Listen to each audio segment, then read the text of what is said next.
Hi dear student, चलिए start करते हैं यूनिट 4 का वन शॉट लेक्चर और टेक्निकल कम्युनिकेशन सब्जेक्ट का। जैसा आप सभी को पता है 1, 2, 3 आपका जो यूनिट है इनका वन शॉट अपलोड हो चुका है, जाके आप देख सकते हैं। एंड आज हम स्टार्ट करेंगे unit 4 communication and leadership development, और इसका वन शॉट हम स्टार्ट कर रहे हैं। सारे टॉपिक्स आपके कवर होंगे, ठीक है। बहुत डिटेल से एक्सप्लेन करूंगा, एक लेक्चर के अंदर आपका ये पूरा यूनिट 4 कंप्लीट होगा। चलिए स्टार्ट करते हैं। और छोटी सी रिक्वेस्ट है, अगर चैनल पे फर्स्ट टाइम विजिट किया हो तो चैनल को प्लीज़ एक सब्सक्राइब करना, बहुत ही ज़्यादा मोटिवेशन मिलता है ऐसे कंटिन्यूसली लेक्चर्स को अपलोड करने के लिए, ठीक है।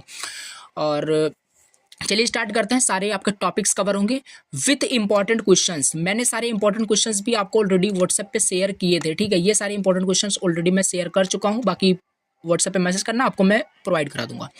तो चलिए स्टार्ट करते हैं यूनिट 4, देखते हैं क्या होता है लीडरशिप कम्युनिकेशन और भी सारे इसके इंपॉर्टेंट क्वेश्चन। चलिए स्टार्ट करते हैं। क्या होता है आपको पहले से पता है, यूनिट फर्स्ट में हमने यही सारी चीजें डिस्कस की थी कम्युनिकेशन के बारे में ही। दूसरी चीजें आपको पता होनी चाहिए कि लीडरशिप क्या होता है। लीडरशिप को समझने से पहले आपको पता होना चाहिए कि लीडर क्या होता है। देखो, मैं काफी डीपली से काफी अच्छी तरीके से समझाऊंगा, जिससे कि आपका कोई डाउट ना रहे, आपको रटना ना पड़े चीजों को, आपको सिंपल इजी वे में चीजें याद रहे। लीडरशिप कम्युनिकेशन, ठीक है। अब लीडर क्या होता है, सबसे पहले मैं अगर आपको छोटे से सिंपल से वर्ड्स में अगर आपको बताऊं एक लीडर कौन होता है। जैसे अगर मैं आपको बोलूं आप एक लीडर हो, तो आपके अंदर क्या ऐसी क्वालिटीज होगी जो आपको एक लीडर बना रही होंगी, ठीक है। तो आपके अंदर वो क्वालिटीज होगी कि आप सामने वाले व्यक्ति को, वो कोई भी पर्सन आपका हो सकता है, उसको क्या करोगे, उसके लाइफ में एक वैल्यू ऐड करोगे, उसके लाइफ के ग्रोथ में आप हेल्प करोगे, उसके गोल्स को अचीव करने में आप हेल्प करोगे, सामने वाले पर्सन के प्रॉब्लम को आप सॉल्व करोगे, तब आप एक लीडर बोले जाओगे। यानी एक लीडर वही होता है जो सामने वाले पर्सन के प्रॉब्लम को सॉल्व करता है, उसको हमेशा मोटिवेट रखता है, ठीक है।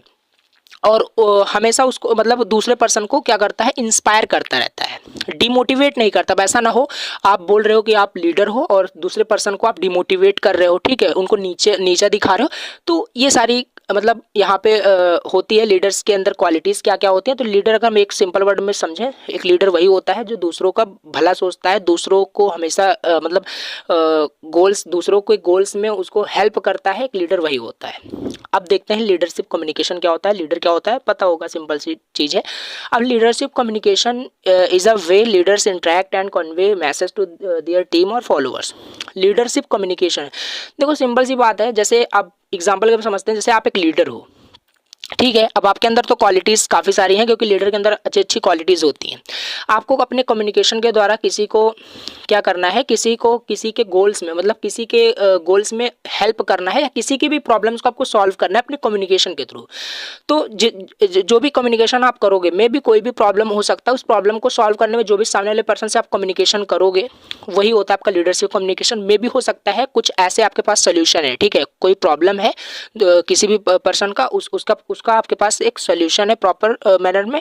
उस सोल्यूशन को आप कम्युनिकेशन के जरिए उसको अच्छे से समझाते हो, उसको बताते हो सामने वाले पर्सन को, वही होता है आपका लीडरशिप कम्युनिकेशन। क्लियर। तो यही लिखा हुआ है, लीडरशिप कम्युनिकेशन एक तरीका होता है जहां पर लीडर यानी आपके अंदर वो क्वालिटीज़ है, क्योंकि सामने वाले पर्सन को आप हेल्प कर रहे हो, उसके प्रॉब्लम्स को सॉल्व कर रहे हो, उसको हमेशा मोटिवेट रख रहे हो, आप लीडर हो, ठीक है। तो लीडरशिप कम्युनिकेशन एक तरीका होता है जहां पर leaders interact with and convey message to their team और फॉलोअर्स। यानी लीडर जहां पर मैसेज को कन्वे करता है, ठीक है, कम्युनिकेशन करता है अपने फॉलोअर्स के साथ, अपने टीम के साथ, अपने फ्रेंड्स के साथ, यही लिखा हुआ है, सिंपल चीज़ है। अब देखो, leadership communication involve expressing ideas, sharing information and inspiring others in a clear and effective manner. Leadership communication में क्या क्या हो सकता है, मे बी अगर आप एक लीडर हो तो आप सामने वाले पर्सन को कुछ आइडियाज़ दोगे, ठीक है, उसके अगर प्रॉब्लम्स में उसको कुछ प्रॉब्लम्स आ रही हैं तो आप एक सोल्यूशन उसको दोगे, यानी आइडियाज़ दोगे, एक्सप्रेस करोगे, कुछ इन्फॉर्मेशन आप शेयर करोगे। और आपका एक लीडर्स के अंदर एक और भी क्वालिटीज होती है, इंस्पायर करता है लोगों को। मैंने बताया था आपको, लीडर एक वही होता है जो लोगों को इंस्पायर करता है क्लियर मैनर में एंड इफेक्टिव मैनर में, वही होता है लीडरशिप कम्युनिकेशन, ठीक है। यहाँ पे और लिखा हुआ है यहाँ पे, good leadership communication help build trust. हाँ, ये भी है, एक अच्छा लीडरशिप कम्युनिकेशन क्या करता है, हेल्प करता है बिल्ड ट्रस्ट को बिल्ड करने में। And foster understanding, foster means किसी चीज़ को मतलब बढ़ावा देना, ठीक है, foster understanding and motivates people to work toward common goals. यहाँ पे वही लिखा हुआ है जो मैंने अभी आपको बताया, एक लीडर क्या करता है अपनी कम्युनिकेशन के जरिए मतलब लोगों में मतलब ट्रस्ट बिल्ड करता है और लोगों को मतलब कॉम्प्लेक्स चीज़ें क्या करता है इजी वे में समझा देता है, ठीक है। एक लीडर वही होता है एंड लोगों को हमेशा मोटिवेट रखता है, खुद भी मोटिवेट रहता है, लोगों को भी मोटिवेट रखता है, उनको कॉमन गोल्स में उनके जो भी गोल्स हैं उसको अचीव करने में हमेशा उनको मोटिवेट रखता है। वही आपका एक अच्छा लीडरशिप होता है और वो जो लीडर कम्युनिकेट करता है वही लीडरशिप कम्युनिकेशन होता है, वही गुड लीडरशिप कम्युनिकेशन होता है। और यहाँ पे लिखा है it includes not just speaking.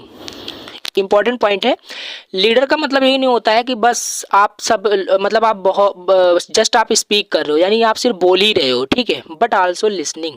आप एक क्या हो, लिसनर भी हो, ठीक है। आप यहाँ पे हमेशा आपको स्पीकर नहीं रहना है। एक लीडर के अंदर क्वालिटीज होती है लिसनिंग की। ये सारी चीज़ें हमने डिस्कस की है यूनिट फर्स्ट के अंदर, ठीक है। तो वही सारी चीज़ें यहाँ पे रिवाइज हो रही है। बीइंग एम्पैथेटिक यानी आपको एम्पैथी दिखानी है, आपको एम्पैथेटिक रहना है। मीन्स कि एम्पैथिक मतलब होता है लाइक सामने वाले के इमोशंस को आप समझ रहे हो, ठीक है। वो सारी चीज़ हमने आपको बताई लीडर के अंदर क्या क्या क्वालिटीज होती है आपको पता है। And adapting communication style to suit different situation. और एक लीडर क्या होता है, डिफरेंट सिचुएशन में डिफरेंट कम्युनिकेशन स्टाइल वहाँ पे अडेप्ट करता है। जैसे एग्जांपल के तौर पे एक लीडर है, ठीक है। जैसे आप एक लीडर हो, अगर आपके फ्रेंड्स ऐसा हो ना, बाय द वे आपके फ्रेंड्स के फैमिली में मान लीजिए कोई बीमार है, ठीक है। तो आप मान लीजिए अपने फ्रेंड्स के साथ उनको गए देखने, तो वहाँ पे आप डिफरेंट सिचुएशन है, वहाँ पे आप जो आपका जो भी कम्युनिकेशन स्टाइल होगा वहाँ पे ऐसा ना होगा कि वहाँ पे आप अपना सारे क्वालिटीज़ वहाँ पे दिखा रहे हो। वहाँ पे उस सिचुएशन के हिसाब से आप कम्युनिकेट करोगे, ठीक है। मे बी आप वहाँ पे जब जाओगे देखने तो आप सैड होगे, ठीक है। आपका फर्स्ट वहाँ पे जो फीलिंग्स होगा सैडनेस होगा। तो ये चीज़ होता है कि लीडर वही होता है जो डिफरेंट सिचुएशन में डिफरेंट कम्युनिकेशन स्टाइल्स अडेप्ट करता है, ठीक है। और ये मैंने आपको बता दिया, just it is not just speaking but also listening, ठीक है। ओवरऑल अगर देखा जाए लीडरशिप कम्युनिकेशन क्या होता है, लीडरशिप कम्युनिकेशन एक क्रूशियल स्किल है फॉर लीडर के लिए क्रूशियल स्किल्स होता है to guide, influence and collaborate with their team successfully. देखिए, लीडरशिप कम्युनिकेशन एक क्रूशियल स्किल्स है लीडर्स के लिए, गाइड करने के लिए, इन्फ्लुएंस करने के लिए, कोलैबोरेट करने के लिए विद देयर टीम सक्सेसफुली, ठीक है। सिंपल बात है, अगर आपको एक अच्छा लीडर बनना है तो आपके अंदर लीडरशिप की क्वालिटीज़ होनी चाहिए। जैसे मैंने शुरुआत में बताया था, अगर आपके इस अंदर वो सारी क्वालिटीज़ है तो आप एक लीडर हो। और आप कम्युनिकेशन आपको इस तरीके से करना है, लोगों को आप गाइड करो, लोगों को इन्फ्लुएंस करो, ठीक है। तो एक आप अच्छा यहाँ पे गुड लीडर बन सकते हो। तो ये हो गया आपका ओवरऑल लीडरशिप कम्युनिकेशन क्या होता है, इसके अंदर हमने काफ़ी डीपली से डिस्कस किया। अभी हम देखते हैं यहाँ पे importance of leadership communication. Leadership communication की इंपॉर्टेंस क्या क्या है। देखो, यहाँ पे एक इंपॉर्टेंस तो आपको पता चल गया होगा, जैसे यहाँ पे लिखा था leadership communication is crucial skills for leader to guide. Leadership का एक मतलब एक लीडर का मतलब क्या इंपॉर्टेंस होता है, सॉरी लीडरशिप कम्युनिकेशन का क्या इंपॉर्टेंस होता है, गाइड करना, किसी को इन्फ्लुएंस करना या कोलैबोरेट करना, ठीक है। तो वही लिखा है यहाँ पे, वही सारी चीज़ लिखनी है आपको। Importance of leadership communication, here are some keys point why leadership communication is important. First आपका पॉइंट है विजन एंड डायरेक्शन। सॉरी, देखो यहाँ पे पहला आपका विजन एंड डायरेक्शन। एक लीडर क्या करता है अपने कम्युनिकेशन के द्वारा क्या करता है, लोगों को उनके विजन में हेल्प करता है, उनको डायरेक्ट करता है, ठीक है। उनके मिशन को अचीव करने में उनको डायरेक्शन प्रोवाइड करता है। वही लिखा है leadership communication provides clear vision and direction that means how to achieve goals. Simple importance है, विजन एंड डायरेक्शन में लीडर हेल्प करता है, ये आपका पहला इंपॉर्टेंस हो गया। सेकंड है मोटिवेशन एंड इंस्पिरेशन। ये तो मैंने आपको पहले ही बताया था, एक लीडर वही होता है जो सामने वाले व्यक्ति को मोटिवेट कर रहा हो, उनको इंस्पायर कर रहा हो। यहाँ पे वही लिखा है a leader can inspire and motivate to their team member through his communication. एक अच्छा लीडर वही होता है जो अपने कम्युनिकेशन के जरिए लोगों को क्या करे, इंस्पायर करे, लोगों को मोटिवेट करे टुवर्ड्स हिज कॉमन गोल्स, ठीक है। उनके कॉमन गोल्स में हेल्प करे, मोटिवेट करे, इंस्पायर करे, वही एक अच्छा लीडर होता है। तो ये दूसरा पॉइंट हो गया। फर्स्ट पॉइंट क्या था, vision and direction, motivation and inspiration. Third point is problem solving, ये भी है। एक लीडर वही होता है जो लोगों की प्रॉब्लम्स को सुन रहा हो, ठीक है। इट इज़, जैसे मैंने आपको पहले दिखा, it is not just speaking also listening, लोगों की प्रॉब्लम्स को सुन रहा हो, सोल्यूशन भी उसका प्रोवाइड कर रहा हो। एक लीडर वही होता है। Leader use communication to address challenges and problem within the organization, ठीक है। तो ये चीज़ है। जैसे एग्जाम्पल के हेल्प से अगर हम समझें तो जैसे मान लीजिए क्लास में आप एक आपके कोई ना कोई तो आपके क्लास में एक लीडर होगा, ठीक है। सपोज करिए आप ही एक लीडर हो, तो क्या करोगे आप, क्लास के जितने भी फ्रेंड्स होंगे, ये क्वालिटीज़ तो यार देखो क्लास के अंदर किसी के अंदर होती नहीं, लेकिन लोग फिर भी बोलते हैं कि मैं लीडर हूँ, मैं लीडर हूँ, ठीक है। देखो क्या क्वालिटीज़ की, मतलब अगर क्लास में आप एक लीडर हो तो आपको सारे स्टूडेंट्स को गाइड करना चाहिए कि आप क्या क्या टिप्स, क्या क्या स्टेप्स फॉलो कर रहे हो जिससे कि आपके नंबर अच्छे आ रहे हैं, ठीक है। तो ये आपका मतलब चीज़ है। तो लोग तो बताते हैं कि मैं लीडर हूँ, ठीक है, मैं क्लास में टॉपर हूँ, लेकिन वो लोग दूसरे स्टूडेंट्स को गाइड नहीं करते, ठीक है। तो ये चीज़ है। मैं बाकी उसमें को यहाँ पे आप रिलेट करने की कोशिश कर रहा हूँ कि एक लीडर वही होता है जो लोगों के प्रॉब्लम्स को सॉल्व करे। अगर आप एक क्लास में आप एक लीडर हो तो आपको, आपकी रिस्पॉन्सिबिलिटी बनती है कि जो अदर स्टूडेंट्स हैं उनको आप हेल्प करो उनकी स्टडी में, ठीक है, उनके प्रॉब्लम्स में आप हेल्प करो। अगर वो प्रॉब्लम्स आपको बता रहे हैं कि मुझे ये क्वेश्चन नहीं आ रहा, उनको सॉल्व करके दो आप, ठीक है, अगर आप एक अच्छा लीडर हो तो ये होता है सिंपल प्रॉब्लम सॉल्विंग हो गया, ठीक है। फोर्थ आपका रिलेशनशिप बिल्डिंग या बिल्ड ट्रस्ट। लीडरशिप कम्युनिकेशन से क्या होता है, रिलेशनशिप बिल्ड होता है। एक लीडर वही होता है, लीडरशिप जो इस तरीके से कम्युनिकेशन करे जो दो लोगों के बीच रिलेशन बिल्ड कर दे। सपोज करिए एग्जांपल के, देखो यहाँ पे मैं कुछ लिखा नहीं हूँ ये, क्योंकि बहुत इजी चीज़ें हैं, आप इसको खुद भी लिख सकते हो, ठीक है। तो रिलेशनशिप बिल्डिंग का मतलब, जैसे सपोज करिए दो लोगों के बीच झगड़ा हुआ है, ठीक है, दो लोगों के बीच फाइट हुई है। अब उन दोनों के बीच क्या करना है आपको, उन दोनों को मतलब वहाँ पे बोल सकते हो उनको मनाना है, ठीक है, उनका झगड़ा समाप्त करना है कुल मिला के। और अगर आप एक अच्छा लीडर हो तो आपके अंदर ये क्वालिटीज़ ज़रूर होगी कि लोगों के रिलेशन को आप कैसे बिल्ड करो, ठीक है। अब आप इस तरीके से कम्युनिकेशन करोगे, उनकी प्रॉब्लम्स को, सबसे पहले उनकी जो प्रॉब्लम्स होंगी उसको सॉल्व करोगे, उनके जो भी कन्फ्यूजन्स होंगे उनको क्लियर करोगे। देन अपने कम्युनिकेशन के द्वारा उनके क्या करोगे, उनके रिलेशन को जो भी वहाँ पे टूटा हुआ है उनको सिंपल सही कर दोगे, ठीक है। तो वहाँ पे ये इम्पोर्टेंस है आपका रिलेशनशिप बिल्डिंग का। एक लीडरशिप कम्युनिकेशन, लीडर जो होता है अपने कम्युनिकेशन से दो लोगों के रिलेशन को बना के रखता है, ठीक है, या अपना रिलेशन किसी के साथ बना के रखता है। तो ये रिलेशनशिप बिल्डिंग का यहाँ पे इंपॉर्टेंस आता है लीडरशिप कम्युनिकेशन के अंदर।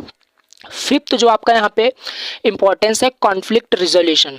ये तो मैंने आपको पहले ही समझा दिया। कॉन्फ्लिक्ट रिजोल्यूशन मतलब कि वही झगड़ा का मतलब वहाँ पे समाधान करना, ठीक है। हिंदी में अगर बात करें तो कॉन्फ्लिक्ट रिजोल्यूशन मतलब होता है कोई मान लीजिए झगड़ा हुआ है, उसको सिंपल आप जाके उनको समझा के उनका कुल मिला के झगड़ा आप समाप्त कर रहे हो, ठीक है। ये आपका क्या बोलते हैं लीडरशिप कम्युनिकेशन के अंदर इंपॉर्टेंस होता है।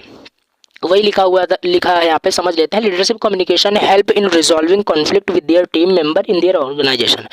जैसे अब मैं बात करूँ, जैसे आप एज अ बीटेक स्टूडेंट अगर आप जैसे आप फ्यूचर में जॉब करोगे, ठीक है, कहीं पर, तो उस जॉब में आपको डिफरेंट चैलेंजेस आएंगी। तो इसलिए मैंने बोला था ये यूनिट काफ़ी इंपॉर्टेंट है। एज अ सबसे पहले तो जैसे आपको फ्यूचर में प्रोजेक्ट बनाना पड़ेगा, ठीक है। तो प्रोजेक्ट में क्या होना, प्रोजेक्ट बनाने में आपको डिफरेंट वहाँ पे प्रॉब्लम्स फेस करने पड़ सकते हैं, ठीक है, या और जिस भी कंपनी में आप काम करोगे वहाँ पे बहुत सारे प्रॉब्लम्स आपको फेस करने पड़ सकते हैं। तो उन प्रॉब्लम्स को आप तभी सॉल्व कर पाओगे जब ये सारी चीज़ें आपने पढ़ रखी है, सारी चीज़ें आपको पता है कि हाँ ये चीज़ें होती है, ठीक है। और ये सारी चीज़ें माइंडसेट का सारा चीज़ होता है। आपका माइंडसेट अगर क्लियर है तो सारी चीज़ें आप सीख सकते हो, लर्न कर सकते हो। बाकी ये सारी चीज़ें आपको पता है, यहाँ पे मैं ज़्यादा बताना नहीं चाहता डीपली में, ठीक है। तो ये होता है आपका लीडरशिप कम्युनिकेशन है, लीडरशिप कम्युनिकेशन के इम्पोर्टेंस। अब हम देखते हैं एक important topic, difference between leadership communication and other form of communication.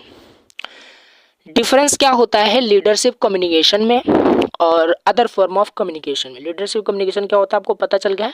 Other form of communication ये क्या होता है ये मैं आपको बता दूं, जो यूनिट 1 में हमने पढ़ा था, जो टेक्निकल कम्युनिकेशन हमने पढ़ा था, जो फर्स्ट यूनिट में, मतलब कि लीडरशिप कम्युनिकेशन मतलब जो लीडर कम्युनिकेशन करता है उस कम्युनिकेशन में, और जैसे जो नॉर्मल पर्सन कम्युनिकेशन करता है उस कम्युनिकेशन में, दोनों में क्या डिफरेंस होता है।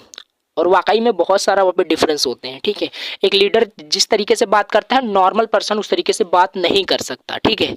तो वो चीज़ हम यहाँ पे सीखने जा रहे हैं, पढ़ने जा रहे हैं। देखो, और एक चीज़ आपको हमेशा याद रखनी है, डिफरेंस, जैसे डिफरेंस बिटवीन करके क्वेश्चन जब आते हैं तो यहाँ पे आपको ऐसा नहीं लिखना है कि आपको पहले हेडिंग डालना है लीडरशिप कम्युनिकेशन, उसका सारा डेफिनेशन लिख रहे हो, फिर आप वहाँ पे दूसरा फिर डेफिनेशन लिख रहे हो। इस तरीके से डिफ्रेंशिएट आपका नहीं माना जाता। आपको डिफ्रेंशिएट करना है कुछ पैरामीटर, कुछ एस्पेक्ट के बेसिस पे, ठीक है, तभी आपको यहाँ पे नंबर मिलते हैं, अदरवाइज आपको नंबर नहीं मिलते। ठीक है, तो ये चीज़ है, आपको यहाँ पे टेबल के फॉर्म में इसी तरीके से लिखना है जैसे यहाँ पे मैं लिखा हूँ। और हाँ, अगर आपको नोट्स चाहिए तो आप व्हाट्सएप ग्रुप में ज्वाइन हो जाना, आपको पूरे नोट्स का जो लिंक है मैं प्रोवाइड करा दूंगा, आप जाकर डाउनलोड करके नोट्स बना सकते हो।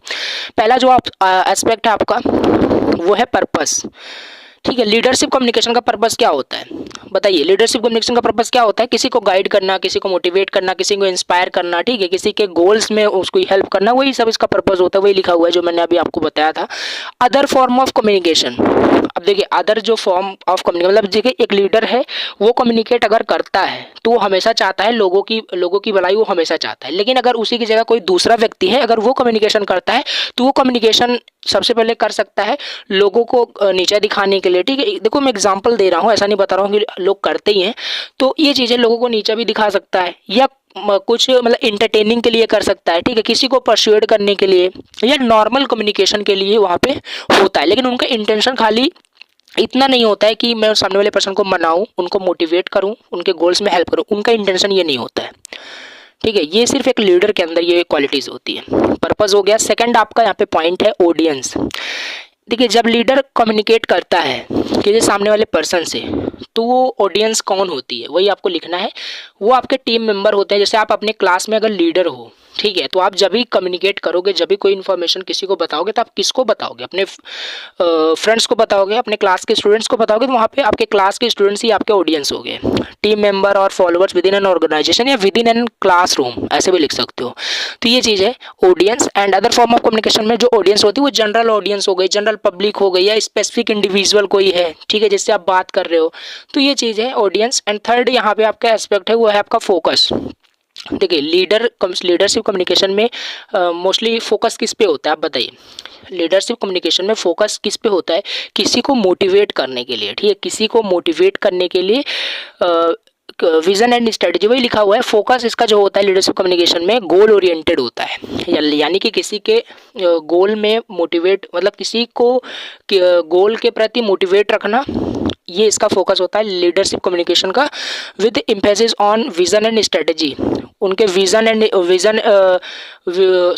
यहाँ पे लिखा है एम्फेसिस ऑन विजन। एम्फेसिस का मतलब होता है लाइक जोर देना किसी पे। ठीक है, लीडरशिप कम्युनिकेशन की हेल्प से मतलब लोगों का जो विज़न होता है उस पे मतलब यहाँ पे एम्फेसिस किया जाता है लीडरशिप कम्युनिकेशन के द्वारा, जिससे कि वो अपने विज़न एंड मिशन को अच्छे तरीके से अचीव कर पाएँ। स्ट्रैटेजी उनको यहाँ पे बताई जाती है, इनका मेन फोकस यही होता है। और अदर फॉर्म ऑफ कम्युनिकेशन में अगर साइड में देखें, may focus on information sharing, entertaining और परसुएशन। सिंपल सी बात है, नॉर्मल अगर कम्युनिकेशन करते हो लाइक नॉर्मल कम्युनिकेशन पे आप फोकस कर सकते हो, या इन्फॉर्मेशन शेयर हो सकती है, इंटरटेनमेंट पर्पस के लिए, परसुएड करने के लिए ये हो सकता है। फोर्थ आपका पॉइंट यहाँ पे स्टाइल। स्टाइल क्या होता है? लीडरशिप कम्युनिकेशन का क्या एक फिक्स कोई स्टाइल होता है? देखिए हाँ होता है। देखिए adaptive considering the needs of the team and situation. इसका स्टाइल ये होता है जब भी आप कम्युनिकेट कर रहे हो तो सामने वाले पर्सन के नीड एंड सिचुएशन को देखते हुए आप कम्युनिकेट करते हो। ये हमने डेफिनेशन में ही देखी थी कि जो लीडर होता है वो डिफरेंट सिचुएशन में डिफरेंट कम्युनिकेशन स्टाइल्स को अडेप्ट करता है। तो वही इसका स्टाइल हो गया। जबकि अदर फॉर्म ऑफ कम्युनिकेशन में देखें, वो आपका कभी फॉर्मल भी हो सकता है, कभी इनफॉर्मल भी हो सकता है, परसुएसिव भी हो सकता है। तो ये है आपका स्टाइल। एंड फिफ्थ यहाँ पे आपका जो एस्पेक्ट है, पैरामीटर है, वो आपका फीडबैक है। लीडरशिप कम्युनिकेशन जब भी होता है तो वहाँ पे आपका एक मतलब एक्सपेक्ट किया जाता है कुछ फीडबैक मिले। ठीक है, कुछ फीडबैक मिले। जैसे अब मान लीजिए आप किसी की प्रॉब्लम्स थी, ठीक है, आप उसको सॉल्व कर रहे हो एज ए लीडर। आपको सॉल्व करना है दूसरे की प्रॉब्लम को। तो दूसरे की प्रॉब्लम को जब सोल्यूशन आप दोगे तो उससे आपको फीडबैक मिलना ज़रूरी है कि उसका जो सोल्यूशन है वो वाकई में उसको हेल्प किया कि नहीं। तो ये आपका यहाँ पे वही लिखा है, often involves seeking feedback and input from the team. मतलब टीम से एक इनपुट चाहिए इसमें लीडरशिप कम्युनिकेशन के जरिए। ठीक है,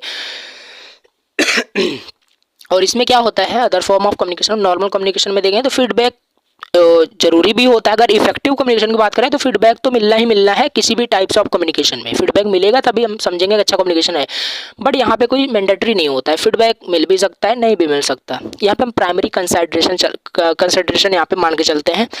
ठीक है, तो ये आपका 6 यहाँ पे अगर हम बात करें रिलेशनशिप। रिलेशनशिप क्या है? अब लीडरशिप कम्युनिकेशन में जो यहाँ पे आपका रिलेशनशिप होता है वो इंपॉर्टेंट होता है। जैसे कि आपने इंपॉर्टेंस भी देखा, लीडरशिप कम्युनिकेशन की हेल्प से रिलेशनशिप बिल्डिंग में ही काफ़ी हेल्प मिलती है। तो वही लिखा है, focus on building relationship with the team.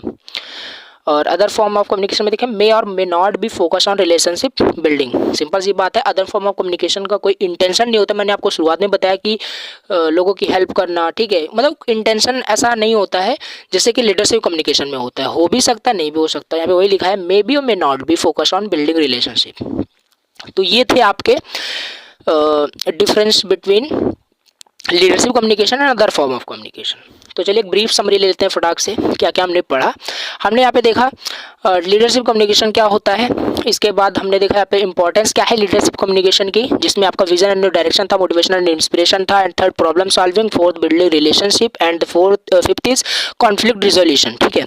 And फिर डिफरेंस हमने देखा लीडरशिप कम्युनिकेशन में and other form of communication में। तो सोशल कॉम्पिटेंस क्या होता है? सोशल कॉम्पिटेंस जैसे आप एक तरीके का स्किल इसको समझ सकते हो, बिहेवियर समझ सकते हो। जैसे कि अगर मैं बहुत अच्छा बोलता हूँ, ठीक है, जैसे मान लो मैं बहुत अच्छा बोलता हूँ, तो मैं एक अच्छा कम्युनिकेटर हूँ, मतलब मैं बोला जाऊँगा, ठीक है, कि मैं बहुत अच्छा कम्युनिकेशन करता हूँ, तो मुझे मतलब लोग गुड कम्युनिकेटर बोलेंगे। तो ये एक तरीके का आप समझ सकते हो। तो उसी तरीके से सोशल कॉम्पिटेंस भी कम्युनिकेशन में एक बहुत ही क्रूशियल रोल प्ले करता है। सोशल कॉम्पिटेंस होता है, चलिए अंडरस्टैंड करते हैं। यहाँ पे लिखा है सोशल कॉम्पिटेंस जो होता है कम्युनिकेशन में, is like being a skilled DJ at a party just as a DJ understand the crowd. देखिए समझना काफ़ी फनी सा एग्जाम्पल है, बट काफ़ी मतलब टू द पॉइंट आप समझ सकते हो सोशल कॉम्पिटेंस के बारे में।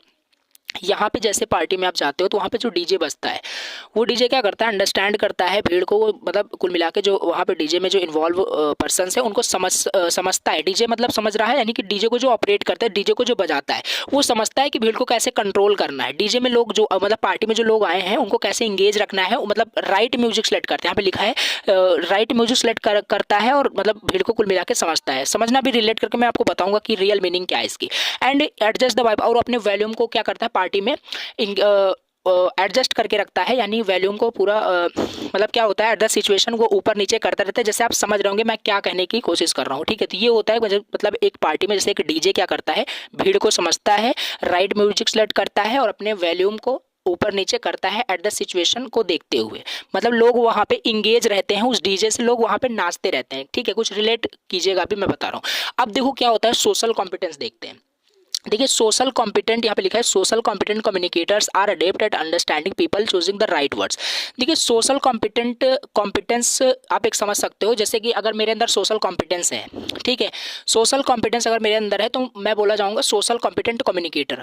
अब पहले समझते हैं सोशल कॉम्पिटेंस क्या होता है। सोशल कॉम्पिटेंस का मतलब एक ऐसा व्यक्ति जो सामने वाले पर्सन से मतलब सामने वाले पर्सन को समझ रहा है, यानी अंडरस्टैंडिंग द पीपल, यानी सामने वाले पर्सन को समझता हो, चूजिंग द राइट वर्ड, जब भी उससे कम्युनिकेशन करे तो राइट वर्ड यहाँ पे मतलब सेलेक्ट करके, मतलब राइट वर्ड चूज करके कम्युनिकेशन करे। मैं काफ़ी डीपली से बता रहा हूँ। जैसे वहाँ पे पार्टी में जो डीजे था वो भीड़ को समझता है, ठीक है, कैसे वहाँ पे मतलब डीजे को प्ले करना है, सारी चीज़ें वहाँ पे वो समझता है, लोग इंगेज रहते हैं। उसी तरीके से जो पर्सन जो होता है वो समझता है सामने वाले पर्सन को, कि सामने वाला पर्सन कैसा फील करेगा, कैसा मतलब उसका बिहेवियर कैसा होगा जब भी मैं उसके साथ कम्युनिकेशन कर रहा हूँ। तो ये अभी जो यहाँ पे अपने सिलेबस में देखा था, context and feelings, intention, behaviour, ये सारी चीज़ें भी इसी में पॉइंट वाइज आएंगे, तो इसको डिस्कस करेंगे। पहले तो सोशल कॉम्पिटेंस क्या होता है आपको समझ में आ गया होगा। सोशल कॉम्पिटेंस का मतलब होता है एक ऐसा पर्सन जो किसी के सामने वाले पर्सन को समझ रहा हो, यानी अंडरस्टैंड कर रहा हो सामने वाले पर्सन को। एंड सेकंड चीज़, जब भी कम्युनिकेशन करे राइट वर्ड का मतलब यूज़ करे, ठीक है। अब और यहाँ पे नीचे पढ़ते हैं, and adapting their communication style to connect effectively with others. और इस तरीके से कम्युनिकेशन करता है तो वो क्या करता है, सामने वाले पर्सन से इफेक्टिवली कनेक्ट होता है। कुल मिलाकर के यहाँ पे सोशल कॉम्पिटेंट कम्युनिकेटर जो होता है वो क्रिएट करता है एक positive and meaningful interaction by turning into the needs of those they are communicating with. जैसे कि आप किसी के साथ बात कर रहे हो, ठीक है। अब देखिए एग्जांपल मैं आपको देता हूँ। जैसे मान लीजिए आप अपने फ्रेंड के साथ बात कर रहे हो, और अगर आप एक सोशल कॉम्पिटेंट कम्युनिकेटर हो तो सबसे पहले अपने फ्रेंड से जो बात करोगे, अपने फ्रेंड्स को समझ रहे होंगे, ठीक है, क्योंकि कम्युनिकेशन के माध्यम से लोगों को मतलब समझ भी सकते हो, जैसे नॉन बॉडी लैंग्वेज वगैरह आपको पता ही है। अब यहाँ पे कहने का मतलब है कि सोशल कॉम्पिटेंट कम्युनिकेटर क्या होता है, मतलब सामने वाले पर्सन को समझता है, उनके नीड्स को ध्यान में रखते हुए कम्युनिकेशन करता है, वही होता है सोशल कॉम्पिटेंस। सोशल कॉम्पिटेंस वही होता है, और जो कम्युनिकेशन कर रहा है उसको बोलते हैं सोशल कॉम्पिटेंट कम्युनिकेटर। अब सोशल कॉम्पिटेंट कम्युनिकेटर अगर आप मतलब अच्छे तरीके से अगर कम्युनिकेशन करते हो तो यहाँ पे कुल मिला करके आप पॉजिटिव एंड मीनिंगफुल इंटरेक्शन होगा दो पर्सन के बीच, सेंडर रिसीवर के बीच यहाँ पे क्या होगा, मीनिंगफुल इंटरेक्शन होगा, यही है। और सामने वाले पर्सन के नीड्स को ध्यान में रखते हुए आप कम्युनिकेशन करते हो। ऐसा नहीं कि आप अपने नीड्स को वहाँ पे देखते हुए कम्युनिकेशन करो, सामने वाले का भी नीड्स को देखते हुए आपका कम्युनिकेशन किया जाता है। तो ये चीज़ होता है सोशल कॉम्पिटेंट कम्युनिकेटर। अभी नहीं समझ में आया और भी समझ में आ जाएगा, ठीक है। अब आगे देखिए यहाँ पे जो लिखा है पूरा वर्ड, इसको समझना काफ़ी इंपॉर्टेंट है, ठीक है। बहुत ही मतलब इजी वर्ड में लिखा है, social competence in communication is like being really good at having conversation. Social competence का एक वर्ड में बताऊँ क्या होता है, सिंपल कन्वर्सेशन में बहुत अच्छा बन जाना। सोशल कॉम्पिटेंस का सिंपल मतलब होता है कन्वर्सेशन में, कम्युनिकेशन में बहुत अच्छा बन जाना, वही होता है सोशल कॉम्पिटेंस, ठीक है। याद रखना एक वर्ड में, यहाँ पे वही लिखा है, social competence in communication is like being really good at having conversation and getting along with others. और लोगों से कनेक्ट हो जाना, कम्युनिकेशन जब कर रहे हो तो लोगों से आप कनेक्ट हो जा रहे हो, ठीक है। इट मीन्स अंडरस्टैंडिंग पीपल, इसका मतलब होता है अगर आप कनेक्ट हो पा रहे हो तो यानी सामने वाले पर्सन को आप समझ रहे हो, जब भी कम्युनिकेशन उससे कर रहे हो तो समझ रहे हो सामने वाले पर्सन को। एंड यूज कर रहे हो आप क्या, राइट वर्ड्स। जैसे मैं आपको डीजे का एग्जांपल दिया था, वहाँ पर राइट म्यूजिक सेलेक्ट करता था, मतलब सामने वाले पर्सन को समझता था, इंगेज रखता था अपने कम्युनिकेशन में, सॉरी अपने वहाँ पे पार्टी के जो भी वहाँ पे पर्सन्स थे, इन्वॉल्व थे उस पार्टी में, उनको इंगेज रखता था। उसी तरीके से आपके कम्युनिकेशन में जितने भी लोग इंगेज हैं उनको आप क्या करो, उनको इंगेज रखो अपने कम्युनिकेशन में, उनसे आप इफेक्टिवली कनेक्ट हो पा रहे हो, यही होता है आपका सोशल कॉम्पिटेंस, ठीक है। यानी कन्वर्सेशन में आप बहुत ही बढ़िया हो, यही होता है सोशल कॉम्पिटेंस। एंड यहाँ पे लिखा है and being able to connect with them in a friendly and effective manner. ये ऑलरेडी मैंने बताया कि उनसे इफेक्टिव मैनर में आप एक फ्रेंडली तरीके से अगर आप कम्युनिकेशन करोगे, अच्छे तरीके से कम्युनिकेशन करोगे तो सामने वाले पर्सन से आप क्या कहते हो, फ्रेंडली एंड इफेक्टिव मैनर से रिलेशनशिप बिल्ड कर सकते हो। It's a bit like being a great friend who knows how to talk, listen and make everyone feel comfortable and understood. यानी सामने वाले पर्सन को आप कंफर्टेबल फील करा के कम्युनिकेशन कर रहे हो, ये सारी चीज़ें सोशल कॉम्पिटेंस के अंदर पॉइंट्स आते हैं। एंड प्लस पॉइंट यहाँ पे ये होता है कि सोशल कॉम्पिटेंस कम्युनिकेटर, अगर आप अपने आप को बोल रहे हो, अगर आप बोल रहे हो कि मैं सोशल कॉम्पिटेंट कम्युनिकेटर हूँ, यानी कि आप अगर सोशल कॉम्पिटेंट कम्युनिकेटर हो तो सामने वाले पर्सन से जब भी कम्युनिकेशन कर रहे हो सबसे पहले आप ऐसे फालतू के वर्ड्स नहीं यूज़ करेंगे, राइट वर्ड यूज़ करेंगे और सामने वाले पर्सन को आप समझ रहे होंगे। और सामने वाला पर्सन जब भी आपके साथ कम्युनिकेशन करेगा तो वो इंगेज हो रहा होगा आपके कम्युनिकेशन में, ठीक है। और इसी के साथ अगर आप सोशल कॉम्पिटेंट कम्युनिकेटर हो तो आपके अंदर एक्टिव लिसनिंग होनी चाहिए। यहाँ पे वही पॉइंट लिखा है, इट इन्वॉल्व्स एक्टिव लिसनिंग। आप सामने वाले पर्सन को सुन भी रहे हो, ठीक है। एम्पैथी होनी चाहिए आपके अंदर, इट मीन्स आप सामने वाले के इमोशंस को समझ रहे हो, ठीक है। एम्पैथी का मतलब है क्लियर एक्सप्रेशन, आपका क्लियर एक्सप्रेशन होना चाहिए, ठीक है। और कॉन्फ्लिक्ट रिजोल्यूशन स्किल्स भी होती है अगर सोशल कॉम्पिटेंट कम्युनिकेटर होता है। यानी कहीं भी अगर आपके फ्रेंड सर्कल में कोई भी कॉन्फ्लिक्ट वहाँ पे अगर जनरेट होता है तो उसको आप रिजॉल्व कर पा रहे हो, ये सारे पॉइंट्स होते हैं, ये सारे मतलब कुछ यहाँ पे स्किल्स होते हैं सोशल कॉम्पिटेंट कम्युनिकेटर के अंदर। तो चलिए अभी यहाँ पे हम देखते हैं यहाँ पे हाउ, नेक्स्ट टॉपिक जो है आपका how do context feelings intention and behaviour influence social competence in communication. यानी जो यहाँ पे सिलेबस में दिया था ये context feelings and intention behaviour, यानी जो कंटेक्स्ट होता है, जो फीलिंग्स होता है, जो इंटेंशन होता है, जो बिहेवियर होता है, ये कैसे इन्फ्लुएंस करता है सोशल कॉम्पिटेंस को कम्युनिकेशन में और ज़्यादा। सोशल कॉम्पिटेंस क्या होता है पता चल गया क्या है, मैंने आप ऑलरेडी डिस्कस किया। अब इसमें जो पॉइंट होता है कंटेक्स्ट फीलिंग्स इंटेंशन बिहेवियर जो यहाँ पे दिया है सिलेबस में, ये कैसे आपके सोशल कॉम्पिटेंस को और ज़्यादा मतलब इन्फ्लुएंस करता है आपके कम्युनिकेशन में जब भी आप कम्युनिकेशन करते हो। चलिए डिस्कस करते हैं। यहाँ पे पहला जो आपका है कंटेक्स्ट। कॉन्टेक्स्ट क्या होता है, अगर एक वर्ड में समझें तो कॉन्टेक्स्ट क्या होता है। जैसे अभी मैं आपसे कम्युनिकेशन करूँ, ठीक है, तो मैं पहले आपको बताऊँगा कि आज मेरा कम्युनिकेशन करने का जो कॉन्टेक्स्ट है वो है मतलब how to make a good personality. ये मेरे मतलब कम्युनिकेशन करने का मान लीजिए एक कॉन्टेक्स्ट मैंने बता दिया। तो इससे क्या होगा, एक सिचुएशन क्रिएट हो गई, एक सेटिंग क्रिएट कर दिया मैंने, जिससे कि सामने वाले पर्सन को पता चल गया कि जो कम्युनिकेशन करने जा रहा है ये किस टॉपिक पे है। तो यही होता है कॉन्टेक्स्ट, ठीक है। अब देखिए चलिए इसको यहाँ पे डेफिनेशन के माध्यम से समझते हैं क्या लिखा है। तो जैसे लिखा है think of context as the setting और सिचुएशन, मैंने आपको बताया, ठीक है। Social competence means, social competence का मतलब होता है अंडरस्टैंडिंग वेयर यू आर, कि आप कहाँ हो। सोशल कॉम्पिटेंस का यहाँ पे मैंने दूसरी भी डेफिनेशन लिखी है। सोशल कॉम्पिटेंस, अगर सोशल कॉम्पिटेंट कम्युनिकेटर हो अगर आप, तो यहाँ पे ये चीज़ें आपके अंदर होनी चाहिए। जैसे यहाँ पे जो लिखा हुआ है social competence means understanding where you are, कि आप कहाँ हो एंड आप किसके साथ बात कर रहे हो, ठीक है। अब जैसे मान लीजिए आप बता रहे हो कि आप सोशल कॉम्पिटेंट कम्युनिकेटर हो। मान लीजिए आप क्लासरूम में अपने फ्रेंड्स के साथ बात कर रहे हो, ठीक है, बाहर कहीं बात कर रहे हो, तो एक जो सोशल कॉम्पिटेंट जो कम्युनिकेटर होता है उसके कम्युनिकेशन का जो स्टाइल होता है वो डिफरेंट सिचुएशन में डिफरेंट होता है। फॉर एग्जांपल, जैसे कि आप क्लासरूम में हो तो आप अपने दोस्त से हो सकता है डिफरेंट तरीके से बात कर रहे हो, जब भी आप बाहर मिले हो तो अपने दोस्त से कैसी बात करते हो वो तो पता है आपको। तो ये चीज़ होता है डिफरेंट सिचुएशन में डिफरेंट प्लेस में कैसे बात किया जाता है। वहाँ पे वही लिखा हुआ है कि whether you are in classroom, क्या आप क्लासरूम में हैं, एट अ पार्टी, क्या पार्टी में हो, और टॉकिंग टू अ फ्रेंड, क्या आप अपने फ्रेंड से बात कर रहे हो। तो the way you talk in each of these places may be different, यानी इन अलग अलग प्लेस में जब भी आप रहते हो तो आपके बात करने का जो तरीका होता है वो डिफरेंट होता है। यही सिंपल मैंने कंटेक्स्ट का थोड़ा सा हमें एक्सप्लेन करके बताया कि क्या होता है कंटेक्स्ट, एंड इसमें सोशल कॉम्पिटेंस जो होता है ये कैसे यहाँ पे मतलब इन्वॉल्व रहता है आपके मतलब कम्युनिकेशन में। ठीक है, तो ये हो गया आपका कंटेक्स्ट हो गया। दूसरा यहाँ पे आप चलिए फीलिंग्स क्या होते हैं। फीलिंग्स क्या है सोशल कॉम्पिटेंस में, कैसे इन्फ्लुएंस करता है आपका फीलिंग्स जो पॉइंट है ये कैसे इन्फ्लुएंस करता है सोशल कॉम्पिटेंस को और ज़्यादा। अब फीलिंग्स का मतलब है आपको पता ही है फीलिंग क्या होता है, ठीक है, ऑलरेडी आपको पता होगा। फीलिंग का मतलब होता है लाइक इमोशन, ठीक है, इमोशन लाइक आप जब भी खुश होते हो, जब भी हैप्पी होते हो, सैड होते हो, एंड एक्साइट होते हो, तो वो सारे उसी को फीलिंग कहा जाता है। तो यहाँ पे लिखा है feelings are emotion like happiness, sadness and excitement etcetera. And यहाँ पे लिखा है social competence involve recognizing how others feels and being aware of your own emotions. It's a bit like having a detective who can. यहाँ पे कुल मिला के क्या बता रहा है कि मैंने जैसे आपको सोशल कॉम्पिटेंस की डेफिनेशन भी बता दी, कुल मिला के जिसके साथ भी आप कम्युनिकेशन कर रहे हो, सामने वाले पर्सन को आप कंफर्टेबल फील करा रहे हो, मतलब सामने वाले पर्सन को आप ध्यान में रखते हो, उसके नीड्स को ध्यान में रखते हो, आप कम्युनिकेशन करते हो। और एक वर्ड में मैंने आपको बताया था सोशल कॉम्पिटेंस क्या होता है कि आप कन्वर्सेशन में बहुत ज़्यादा अच्छे हो, आप जिसके साथ भी बात कर रहे हो सामने वाला पर्सन आपसे इंटरेक्ट हो जा रहा है। ठीक है, यही होता है सोशल कॉम्पिटेंस, मैंने आपको बताया था।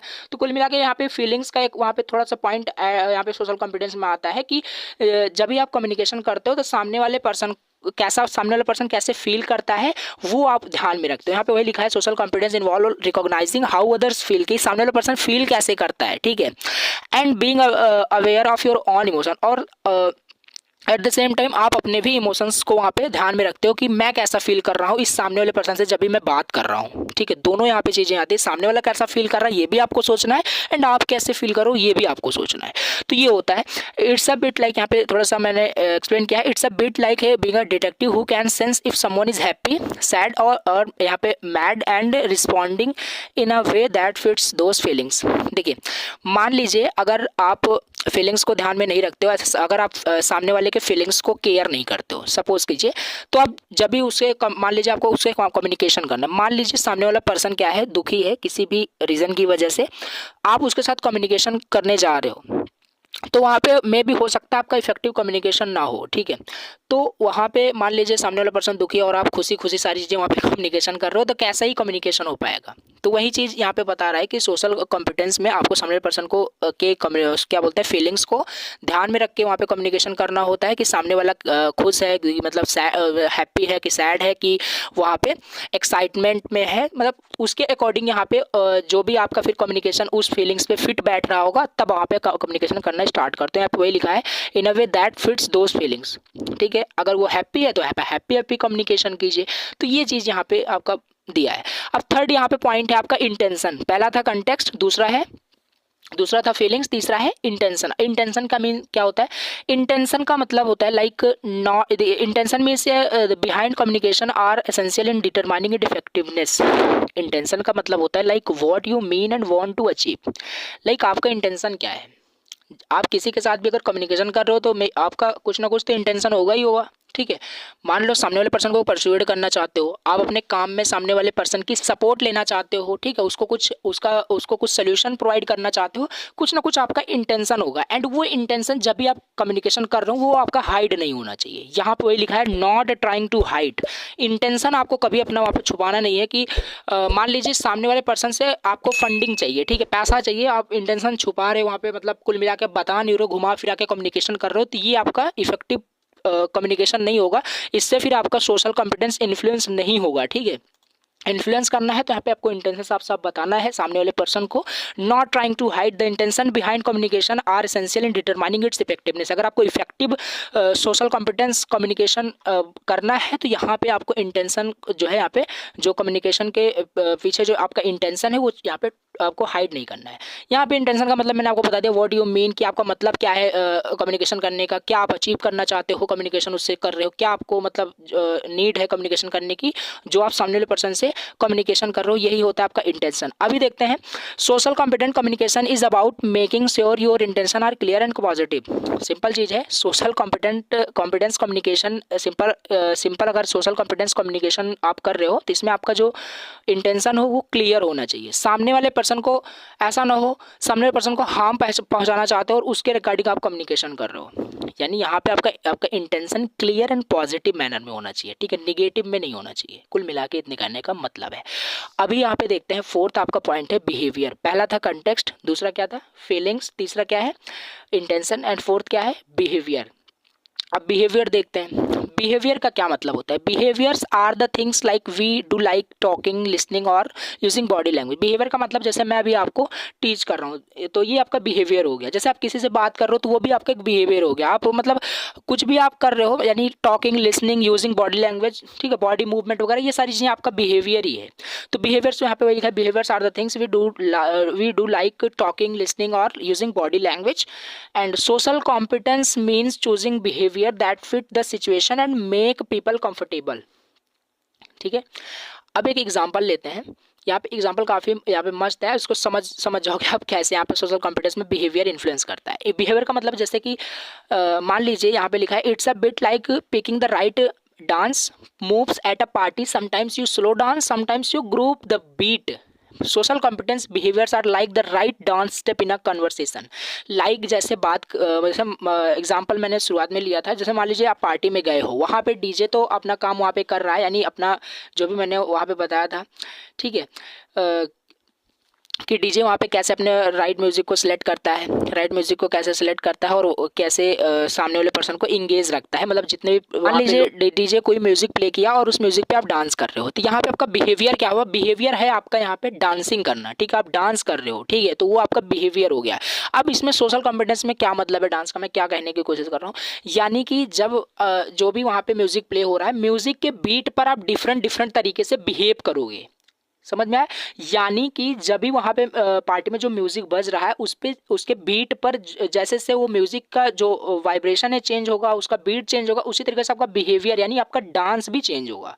यही होता है बिहेवियर। इसका मतलब क्या है सोशल कॉम्पिटेंस में, सोशल कॉम्पिटेंस में इसको रिलेट कर सकते हो कि जब भी आप सोशल कॉम्पिटेंस में कम्युनिकेशन कर रहे हो तो सामने वाले पर्सन्स को तो आप कंफर्टेबल फील करा के कम्युनिकेशन करोगे। यहाँ पे वही लिखा है, social competence mean like choosing behaviour that fit, behaviour को चूज करना जो सिचुएशन पर क्या हो, फिट हो रहा हो, एंड मेक पीपल कंफर्टेबल, और सामने वाले पर्सन को कंफर्टेबल फील करा रहा हो। इस एग्जांपल से आपको समझ में आ गया होगा कि बिहेवियर क्या होता है। तो बिहेवियर भी इंपॉर्टेंट पॉइंट है सोशल कॉम्पिटेंस को इन्फ्लुएंस करने में, कम्युनिकेशन को, ठीक है, कम्युनिकेशन में सोशल कॉम्पिटेंस को इन्फ्लुएंस करने में बिहेवियर भी बहुत ही इंपॉर्टेंट पॉइंट है कि सामने वाला पर्सन के साथ किस बिहेवियर के साथ बात करना है, ठीक है, तो ये चीज़ है। अब मान लीजिए कि एग्जांपल थोड़ा सा यहाँ पे देख लेते हैं। जैसे मान लीजिए आपको अपने फ्रेंड्स से बात करना है, फ्रेंड्स से कुछ आपको काम है, ठीक है, मान लीजिए आपको फ्रेंड से आपको पैसा लेना है, तो फ्रेंड से आपको पैसा लेना है और आपका फ्रेंड उस टाइम क्या है, बहुत मतलब गुस्से में है, कि ऐसा सिचुएशन में आप गए उससे पैसे मांगने, कम्युनिकेशन कर रहे हो पैसे के रिगार्डिंग, कि आपका फ्रेंड बहुत ही ज़्यादा गुस्से में है, और अगर उस जगह आप जाके कम्युनिकेशन करो कि अपने फ्रेंड से कि मुझे पैसे चाहिए, आप पैसे दे दे, तो मे भी हो सकता है कि आपका फ्रेंड आपको पैसे ना दे, उल्टा आपको वहाँ पे क्या ही मिलने वाला, आप समझ रहे हो। तो वहाँ पे ये चीज़ यहाँ पे आप क्या समझ सकते हो, बिहेवियर, यानी कि सिचुएशन को देखते हुए आपको बिहेव करना आना चाहिए कि सामने वाला पर्सन दुखी है तो कैसे मैं सैड इमोशंस के साथ जाके कम्युनिकेशन करूँ, या हैप्पी है तो हैप्पीनेस के साथ मैं कैसे जाके वहाँ पे कम्युनिकेशन करूँ। ये होता है आपका बिहेवियर। बिहेवियर मोस्ट इंपॉर्टेंट होता है। बिहेवियर पता चल गया कि कैसे लोगों से बात करते हैं, तो आप किसी से भी अपना काम करा सकते हो, आप किसी को परसुएड कर सकते हो। ये चीज़ होता है सोशल कॉम्पिटेंस में कि कैसे ये इन्फ्लुएंस करते हैं। 4 पॉइंट्स थे यहाँ पे, पहला आपका कंटेक्स्ट था, एंड दूसरा फीलिंग्स, तीसरा आपका इंटेंशन, एंड फोर्थ आपका बिहेवियर।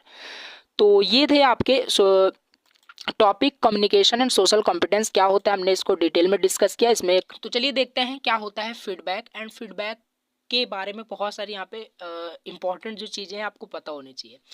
तो पहले तो आपको पता होना चाहिए कि फीडबैक होता क्या है। देखो आपको पता होगा क्या होता है फीडबैक, बट मैं फिर भी आपको एक्सप्लेन करूंगा काफ़ी इजी वर्ड में। फीडबैक, पहले मैं एग्जांपल दूंगा। मान लीजिए आप एक दुकानदार हो, ठीक है। आपके दुकानदार में कोई कस्टमर आता है शॉपिंग करने के लिए, मतलब कुछ खरीदने के लिए, कुछ प्रोडक्ट आपके दुकान से खरीदता है, ठीक। कस्टमर आपके दुकान से मतलब कुछ प्रोडक्ट खरीद कर ले गया, घर पर यूज़ किया। यूज़ करने के बाद अगर उसको आपका प्रोडक्ट पसंद आता है तो वो आपको आके बताएगा कि हाँ भैया आपका जो प्रोडक्ट था बहुत अच्छा था, मैंने यूज़ किया, काफ़ी मुझे हेल्प मिला मतलब इसको यूज़ करने में। अगर आपका प्रोडक्ट अच्छा नहीं होता है तो वो आपको वहाँ पे फिर आके बताएगा कि आपकी कंप्लेंट करेगा कि आपका प्रोडक्ट बेकार है, यूज़ में नहीं आया, काफ़ी मतलब इसके साइड इफेक्ट वगैरह हैं, तो वो चीज़ आपको बताएगा। तो यहाँ पे जो कस्टमर गया, यूज़ किया, उसको मतलब आपका प्रोडक्ट को यूज़ किया, फिर वो आके आपको बताया, यही होता है का फीडबैक।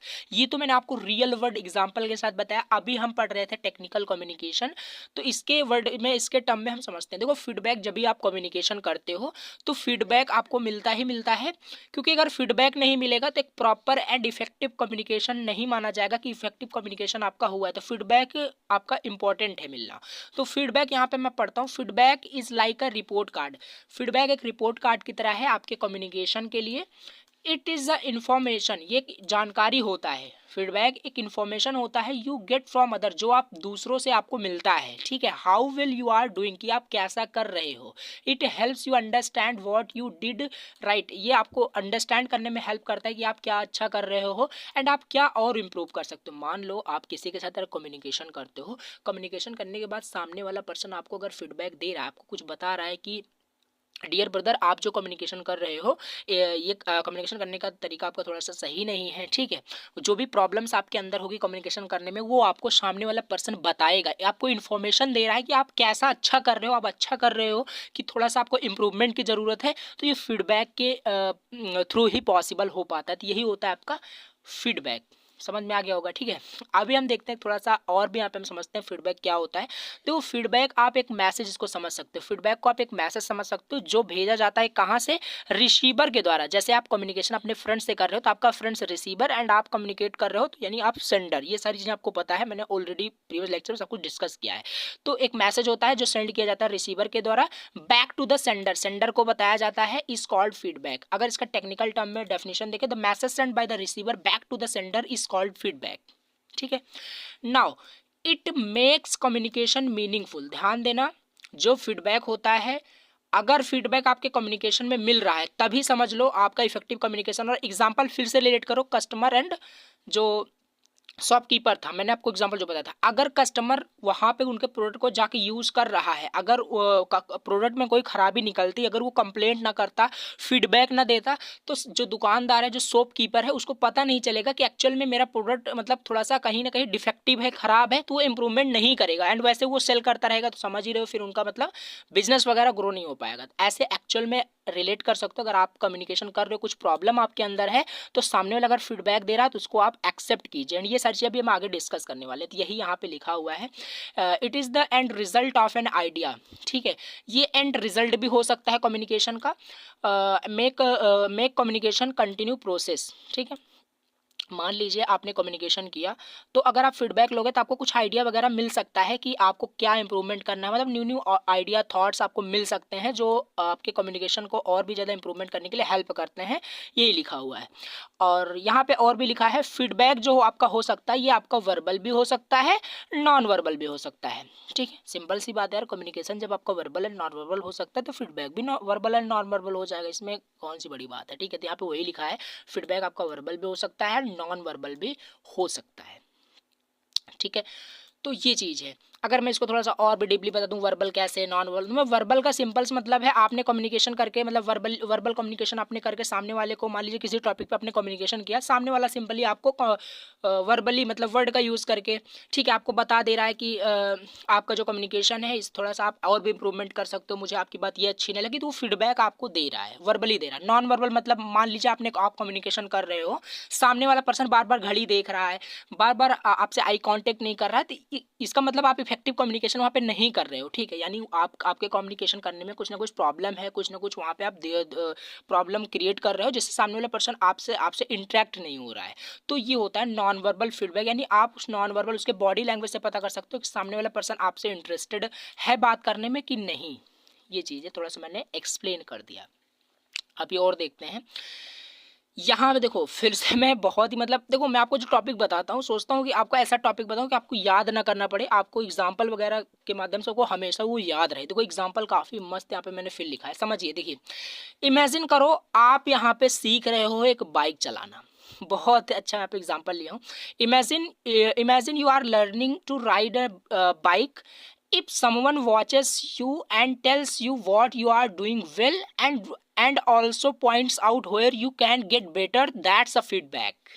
ठीक है, समझ में आया यहाँ पे क्या लिखा है? यहाँ पे बोला जा रहा है, मान लीजिए सपोज कीजिए आप बाइक चलाना सीख रहे हैं, अभी आप एकदम फ्रेशर हो, आप बाइक चलाना आपको नहीं आता, बाइक चलाना सीख रहे हो और आपको और कोई पर्सन आपको देख रहा है जो ऑलरेडी बाइक चलाना जानता है, वो आपको बता रहा है कि आप कैसे ड्राइव सही कर रहे हो कि नहीं, आप वहाँ पे स्टीयरिंग वगैरह अच्छे से चला रहे हो कि नहीं, ब्रेक अच्छे सही पे ले रहे हो, मतलब आपको पॉइंट्स आउट करता है आपकी प्रॉब्लम्स को कि जो आप और ज़्यादा इंप्रूवमेंट कर सकते हो, वही होता है फीडबैक। एग्जाम्पल ये आप याद रखना, कभी नहीं भूलोगे फीडबैक क्या होता है। ठीक है, अभी आते हैं importance of feedback. Feedback importance क्यों है, फीडबैक का मतलब इम्पॉर्टेंस क्या है, फीडबैक इम्पॉर्टेंट क्यों होता है? चलिए देखिए, फीडबैक जो इंपॉर्टेंट होता है, पहला तो है helps to achieve goals of communication. पहला जो इंपॉर्टेंस होता है फीडबैक का, सिंपल सी बात है, जो गोल होता है कम्युनिकेशन का वो अचीव होता है। मतलब जब आप कम्युनिकेशन करते हो तो कम्युनिकेशन का सिंपली गोल क्या होता है? अगर आप कम्युनिकेशन सामने वाले से कर रहे हो तो आपका गोल यही होगा कि सामने वाला पर्सन समझ में आए, ठीक है, सामने वाले की कुछ हेल्प मिले। आप कम्युनिकेशन किसी टॉपिक पे कर रहे हो, सामने वाले पर्सन यहाँ पे कुछ समझे, तो यहाँ पे लिखा है help to achieve goals of communication. अगर फीडबैक मिलता है तो यानी आपका जो गोल है कम्युनिकेशन करने का वो सक्सेस हुआ, ठीक है। एंड सेकंड पॉइंट यहाँ पे helps in problem solving and decision making. ये कैसे? अब सिंपल सी बात है, अगर सामने वाले का अगर आप फीडबैक एक्सेप्ट करते हो, समझते हो, तो यहाँ से आपको मे भी कुछ प्रॉब्लम आपका सॉल्व होगा, ठीक है। डिसीजन लेने में आपको थोड़ा सा यहाँ पे ईजी हो जाता है। तो यहाँ पे वही लिखा है दूसरा point, help in problem solving, problem solve करने में मतलब हेल्प करता है, डिसीजन बनाने में भी हेल्प करता है। नाउ थर्ड पॉइंट लिखा है exchange ideas and opinion. Simple सी बात है, सामने वाले की अगर फीडबैक लोगे, जैसे मैंने आपको कस्टमर एंड शॉपकीपर का एग्जांपल दिया था, सामने वाला पर्सन जब कस्टमर जो है उसने क्या किया, फीडबैक दिया, तो उससे क्या हुआ, एक आइडिया एक ओपिनियन जनरेट हुआ, जिससे कि शॉपकीपर थोड़ा सा इंप्रूवमेंट और भी ज़्यादा कर सकता है अपने प्रोडक्ट में। तो ये था आपका तीसरा इंपॉर्टेंट। फोर्थ जो यहाँ पे है क्रिएट बेटर अंडरस्टैंडिंग। सही बात है, यहाँ पे जो अगर फीडबैक होता है, फीडबैक का ये भी इंपॉर्टेंट है कि बेटर अंडरस्टैंडिंग क्रिएट होती है फीडबैक के थ्रू ही। मतलब अगर फीडबैक अगर सामने वाला पर्सन देता है तो उससे अंडरस्टैंडिंग बढ़ती है, सामने वाला भी पर्सन समझ जाता है, आप भी समझ जाते हो कि क्या वहाँ पे प्रॉब्लम है, क्या मैं और भी ज़्यादा इंप्रूवमेंट कर सकता हूँ। तो ये चीज़ है। पहला हो गया help to achieve goals of communication, help in problem solving and decision making. Now third is to exchange idea and opinion, the fourth is create a better understanding, and the fifth point is create healthy relation. ये भी आपका एक importance हो सकता है अगर आप feedback सामने वाले की ले रहे हो, ठीक है, फीडबैक मिलता है तो हेल्दी रिलेशन एक होता है, मीन्स कि सॉरी यहाँ पे मतलब सामने वाला पर्सन से आप एक हेल्दी रिलेशन यहाँ पे बिल्ड कर सकते हो, ठीक है। सामने वाले के अगर आप वहाँ पे फीडबैक अगर एक्सेप्ट करते हो तो ये भी आपका एक पॉइंट हो जाएगा। बाकी आप खुद से भी बहुत सारे बना के लिख सकते हो कि क्या इंपॉर्टेंस होते हैं। बाकी ये सारे यहाँ पे पॉइंट मैंने यहाँ पे बता दिए जो हैं। एंड यहाँ पे effective communication, the most important effective communication. अगर कम्युनिकेशन आप किसी से कर रहे हो, सामने वाले का फीडबैक आपको मिल रहा है, आप चाहे खराब ही क्यों ना परफॉर्म कर रहे हो, लेकिन अगर फीडबैक मिल रहा है तो गोल आपका जो कम्युनिकेशन करने का वो मतलब सफल हुआ, यानी कि आप इफेक्टिव कम्युनिकेशन कर रहे हो। देन आपको उस पर इंप्रूवमेंट भी करना होता है। इफेक्टिव कोऑर्डिनेशन, अब ये क्या होता है कोऑर्डिनेशन, मतलब इफेक्टिव कोऑर्डिनेशन क्या होता है? देखो मैं यहाँ पे थोड़ा सा लिखा हूँ, अलग अलग डिपार्टमेंट का फीडबैक। देखो इफेक्टिव कोऑर्डिनेशन जैसे आपके कॉलेज में ही होता है या यूनिवर्सिटी में भी होता है, वहाँ पे अलग अलग डिपार्टमेंट का अगर कुछ भी अगर आपके कॉलेज में ऑर्गेनाइज करना होता है, जैसे फ्रेशर पार्टी ऑर्गेनाइज करना होता है, तो वहाँ पे अलग अलग डिपार्टमेंट का MBA BTech मतलब अलग अलग जो डिपार्टमेंट होते हैं, ठीक है, उनका वहाँ पे जो HOD होते हैं, डीन होते हैं, उन सभी का वहाँ पे फीडबैक लिया जाता है कि क्या कैसे अरेंज करना है, क्या ऑर्गेनाइज करना है, सब कुछ वहाँ पे फीडबैक नहीं, कोऑर्डिनेशन वहाँ पे बिल्ड होता है। तो इफेक्टिव कोऑर्डिनेशन यहाँ पे होता है। तो यही पे आप बता रहा हूँ। तो ये हो गया कुछ इसका इम्पोर्टेंस फीडबैक का, ठीक है। अब चलिए नेक्स्ट यहाँ पे हम देखते हैं कि कैसे फीडबैक दिया जाता है। मान लीजिए कोई मतलब पर्सन है या आपके टीचर ही आपके साथ कम्युनिकेशन करते हैं। एंड ये बहुत इंपॉर्टेंट टॉपिक था, मैंने ऑलरेडी आपको बताया। इससे आप कुछ यहाँ पे लर्न कर रहे हो, सीख रहे हो। ये थ्योरेटिकली आपको एग्जाम के लिए इंपॉर्टेंस यहाँ पे नहीं है, थ्योरेटिकली आप यहाँ पे मतलब प्रैक्टिकल चीज़ें यहाँ पे इम्प्लीमेंट कर सकते हो, ये सारी चीज़ें हैं इसमें। अब यहाँ पे दिखा रहा है कि आप प्रोवाइड कैसे कर सकते हो फीडबैक, यानी अगर आप सॉरी आपसे कोई भी अगर कम्युनिकेशन करता है तो आप मतलब एक सही तरीके से एक इफेक्टिव मैनर में उसको फीडबैक प्रोवाइड कर सकते हो। ठीक है, अब कैसे प्रोवाइड करना है यहाँ पे देखते हैं। तो हाउ टू प्रोवाइड फीडबैक, सबसे पहले यहाँ पे लिखा है to provide a constructive feedback is like helping someone, your goal is support and improve. सबसे पहला पॉइंट याद रखना, फीडबैक का मतलब ही है कि सामने वाले को कुछ मतलब आपका जो इंटेंशन होना चाहिए, सामने वाले को गिराना नहीं, उसको सपोर्ट करना होना चाहिए, अगर उसको सच में वाकई में इंप्रूवमेंट की जरूरत है तो वो उस पर आप फोकस मतलब आपका होना चाहिए। तो यहाँ पे वही लिखा है। अगर इसका हम देखें प्रोवाइड को कंस्ट्रक्टिव फीडबैक का प्रोवाइड करना लाइक जैसे समवन, किसी को हेल्प करना, किसी के गोल में, ठीक है, सपोर्ट करना एंड इम्प्रूव करना, ये होता है फीडबैक। अब ऐसा नहीं सामने वाला अच्छा कम्युनिकेशन कर रहा है फिर भी फीडबैक आप उसको नीचे गिराने के लिए दे रहे हो, तो ये नहीं है फीडबैक। ठीक है, इंटेंशन ही फीडबैक में क्या होता है, सपोर्ट करना, इम्प्रूव करना, सामने वाला इम्प्रूव करे। ठीक है, तो ये चीज़। अब चलिए देखते हैं कि प्रिंसिपल क्या क्या है, मतलब क्या क्या प्रिंसिपल है जो प्रोवाइडिंग कंस्ट्रक्टिव जो फीडबैक होता है वो होता है। ये आप याद करके चलना। शुरू में मैं पहले बता रहा हूँ 2-3 पॉइंट कि हेल्पफुल गाइड आपका होना चाहिए, यानी आपका इंटेंशन आपके अंदर, आपके हृदय में यही एक पॉइंट रहना चाहिए, हेल्पफुल, यानी कि आप जो भी बातें फीडबैक में बोलो वो सामने वाले पर्सन को मतलब हेल्प मतलब करे। ठीक है, हेल्पफुल गाइडेंस आपके अंदर होनी चाहिए, यानी आपका इंटेंशन हेल्प करना होना चाहिए कि सामने वाला पर्सन और ज़्यादा इम्प्रूवमेंट करे। ये चीज़ अब स्टार्ट करते हैं यहाँ पे। तो यहाँ पे हाउ टू प्रोवाइड फीडबैक में पहला आपका है बी स्पेसिफिक। ये क्या है, बी स्पेसिफिक का मतलब है यहाँ पे provide clear and specific example of behaviour और performance you are addressing.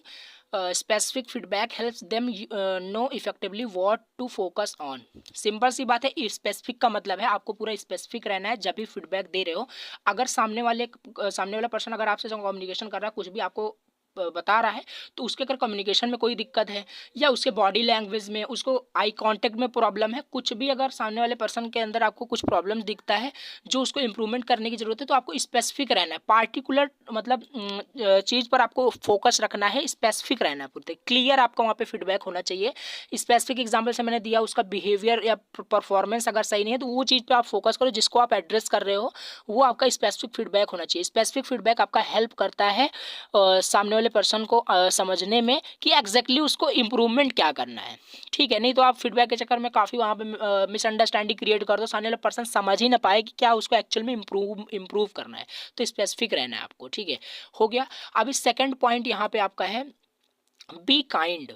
Be kind, ठीक है, यानी आपको यहाँ पे पहला बी स्पेसिफिक हो गया, याद रखना, एंड सेकंड आपका be kind. Be kind means use gentle and friendly words, it's easier to hear and understand when the tone is caring. ठीक है, सिंपल सी बात है, अगर आप किसी के साथ कम्युनिकेशन करते हो, अगर सामने वाला पर्सन आपसे भी अगर प्रेम से बात करें तो आपको बहुत ज़्यादा अच्छा लगता है। ठीक है, अब वही जगह सिंपल सी बात है, सामने वाला पर्सन आपसे कम्युनिकेशन कर रहा है और उसको आप बहुत ही मतलब रूड तरीके से, ठीक है, एक मतलब बहुत बेकार वर्ड का उपयोग करके बता रहे हो कि मतलब तूने अच्छा यहाँ पे कम्युनिकेशन नहीं किया, ये बेकार कम्युनिकेशन कर रहा है, तो सामने वाले पर्सन का मतलब थोड़ा सा फीलिंग्स भी वहाँ पे मतलब दिक्कत होता है कि उसका फीलिंग्स कैसे वहाँ पे है। ठीक है, ये चीज़ आप यहाँ पर अंडरस्टैंड करना कि ऐसा वर्ड वहाँ पे यूज़ करो। बी काइंड का मतलब सिंपल ही है कि आपको मतलब दयालु रहना। ठीक है, सामने वाले पर्सन के प्रति आपको काइंडनेस दिखाना है, आपको gentle and friendly words use करना है, काफ़ी फ्रेंडली वर्ड, जेंटल वर्ड, जो सामने वाला पर्सन ईजी तरीके से क्या कर सके, आपको सुने कि हाँ ये पर्सन सही बता रहा है, मुझे इसको सुनना चाहिए, इसको इम्प्रूवमेंट करने की ज़रूरत है। एंड अंडरस्टैंड करे, ठीक है, समझे, सुने और अंडरस्टैंड करे। When the tone is caring, और लोग तभी केयर करेंगे, लोग तभी आपकी बातों को सुनेंगे, आपके फीडबैक को सुनेंगे जब आप केयरिंग वर्ड आप वहाँ पे यूज़ करोगे, यानी जब आपका टोन जो होगा वो केयर करने वाला होगा, तो लगेगा आपके टोन में, आपके वॉइस में लगेगा कि हाँ सामने वाला पर्सन सही कह रहा है। तो ये है आपका बी काइंड। ठीक है, बी स्पेसिफिक पहला point, second be kind. Now देखते हैं यहाँ पे थर्ड पॉइंट, बी टाइमली। ये भी इंपॉर्टेंट है, जब भी आप फीडबैक दे रहे हो तो आपको ऑन टाइम देना है। जैसे मान लीजिए मान लीजिए आपके साथ कम्युनिकेशन हुआ किसी के साथ, ठीक है। तो नहीं, एक एग्जांपल लेते हैं। जैसे मान लीजिए किसी प्रोजेक्ट के ऊपर किसी आपके सीनियर ने आपके साथ कम्युनिकेशन किया, ठीक है, ग्रुप के साथ कम्युनिकेशन किया, जिस ग्रुप में आप भी हो। तो वहाँ पे प्रोजेक्ट को मतलब प्रेजेंट करने में, ठीक है, उसको प्रेजेंट करने में, उसके प्रेजेंटेशन में जो सीनियर प्रेजेंट कर रहा है, अगर कोई भी प्रॉब्लम होता है तो उसको टाइमली आपको फीडबैक देना चाहिए। अब ऐसा ना हो जिस समय वो प्रोजेक्ट पे काम कर रहा था उस समय तो आपने फीडबैक दिया नहीं, और अब 1-2 महीने बाद आप वहाँ पे आ रहे हो, 1-2 हफ्ते बाद, 4-5 दिन बाद वहाँ पे जा रहे हो बताने की, आप जब प्रोजेक्ट जो दिखा रहे थे, प्रेजेंट कर रहे थे, उसमें ये प्रॉब्लम्स था, ये यहाँ पे थोड़ा सा मुझे सही नहीं लग रहा है। फीडबैक वहाँ पे एज अ फीडबैक जब वहाँ पे दोगे तो मतलब ऑन टाइम होना चाहिए, ठीक है, कि जो पर्सन है करंटली उस पर काम कर रहा हो। ऐसा ना हो कुछ प्रोजेक्ट को वो क्लोज कर चुका है फिर वहाँ पे दे रहे हो तो कहाँ पे इम्प्रूवमेंट करेगा सामने वाला, ठीक है, यही कहने का मतलब है। यहाँ पे वही लिखा होगा, share your feedback as soon as possible. As soon as possible यहाँ पे आपको जल्द से जल्द अपने फीडबैक को शेयर करना होता है, so it's relevant and fresh in their mind, ठीक है। उनके माइंड में क्या रहता है, ये फ्रेश रहता है और रिलेवेंट रहता है, ठीक है। It's like giving advice while they are still working on the project. ये मैंने ऑलरेडी आपको समझा दिया। पहला क्या था, be specific, second be kind, third be timely. Now fourth point आपका जो है यहाँ पे है इनकरेज इम्प्रूवमेंट्स। इनकरेज इम्प्रूवमेंट्स, अब ये क्या है, इनकरेज इम्प्रूवमेंट्स, ठीक है। इसको यहाँ पे देखते हैं, यहाँ पे लिखा है let them know you believe in their ability to do better. It's like saying I know you can do even more amazing things. देखो, इनकरेज इम्प्रूवमेंट्स यहाँ पे यानी सामने वाले के इम्प्रूवमेंट्स में आप इनकरेज मतलब वहाँ पे डाल रहे हो, यानी साहस दिखा रहे हो कि सामने वाला पर्सन जो है अगर आपके फीडबैक को लेता है तो वो जो है वाकई में वो कर सकता है, उसके अंदर साहस भरना, ठीक है, ऐसे रिलेट करो, ऐसा फीडबैक आप दे रहे हो। यहाँ पे वही लिखा है कि let them know you believe. इसका मतलब है, इनकरेज इंप्रूवमेंट्स का मतलब है कि सामने वाले को बिलीव दिलाना कि आपके अंदर एबिलिटी है कुछ अच्छा करने की, इससे भी बेटर करने की, ठीक है। इट्स लाइक इसका मतलब होता है लाइक सेइंग आई नो, मुझे पता है, मैं जानता हूँ, you can do even more amazing thing, इससे ज़्यादा अच्छा, आप बहुत अच्छा कर सकते हो, ठीक है। ये कुछ मतलब हाईलाइट चीज़ें हैं जो आप अगर यूज़ करते हो तो सामने वाले के फीलिंग्स पे भी कोई मतलब इफेक्ट नहीं होगा, उसको हर्ट भी नहीं होगा और वो आपकी बातों को, आपके फीडबैक को एक्सेप्ट करेगा। तो इस तरीके से आपको फीडबैक देना होता है। इनकरेज इंप्रूवमेंट्स भी पॉइंट इंपॉर्टेंट है। नाउ फिफ्थ पॉइंट यहाँ पे जो है आपका use I statement. Use I statement, देखिए इसको देखते हैं। यूज आई स्टेटमेंट में यहाँ पे लिखा है talk about how you feel और what you think rather than making it sound like they did something wrong. It's like saying I think this might make it even better. इसका क्या मतलब है यूज आई स्टेटमेंट का? देखो, use I statement का मतलब होता है जब भी आप अपना फीडबैक दे रहे हो तो आपको जो है मतलब सामने वाला कैसा फील कर रहा है ये आपको दिखाना है, और वहाँ पे आपको ये भी दिखाना है कि आप कैसा फील कर रहे हो उसको। जब आपने उसके सामने वाले पर्सन, जैसे मैंने बताया था, आपका सीनियर कोई मतलब प्रोजेक्ट अगर दिखा रहा है, प्रेजेंट कर रहा है, तो वहाँ पे जो आपने उस प्रोजेक्ट को देखा समझा, तो आप पहले वहाँ पे आप आई स्टेटमेंट यूज़ करो। मतलब आप ऐसे थोड़ा बताओ कि मैंने आपका प्रोजेक्ट देखा, काफ़ी मतलब अच्छा लगा, ऐसे मतलब आपको थोड़ा सा वहाँ पे बताना होता है, ऐसे कि हाउ यू फील, कि कैसे आप फील करते हो सामने वाले पर्सन के बारे में, हाउ यू थिंक, और कैसा आप सोचते हो कि दूसरा कोई क्या सोच रहा है, ठीक है। ये इंपॉर्टेंट है कि दूसरा क्या सोच रहा है। आपको ऐसा नहीं बताना है कि आप फीडबैक दे रहे हो कि सामने वाला पर्सन ये सोच रहा है, आप क्या सोचते हो ये बताना होता है सामने वाले पर्सन को, ठीक है।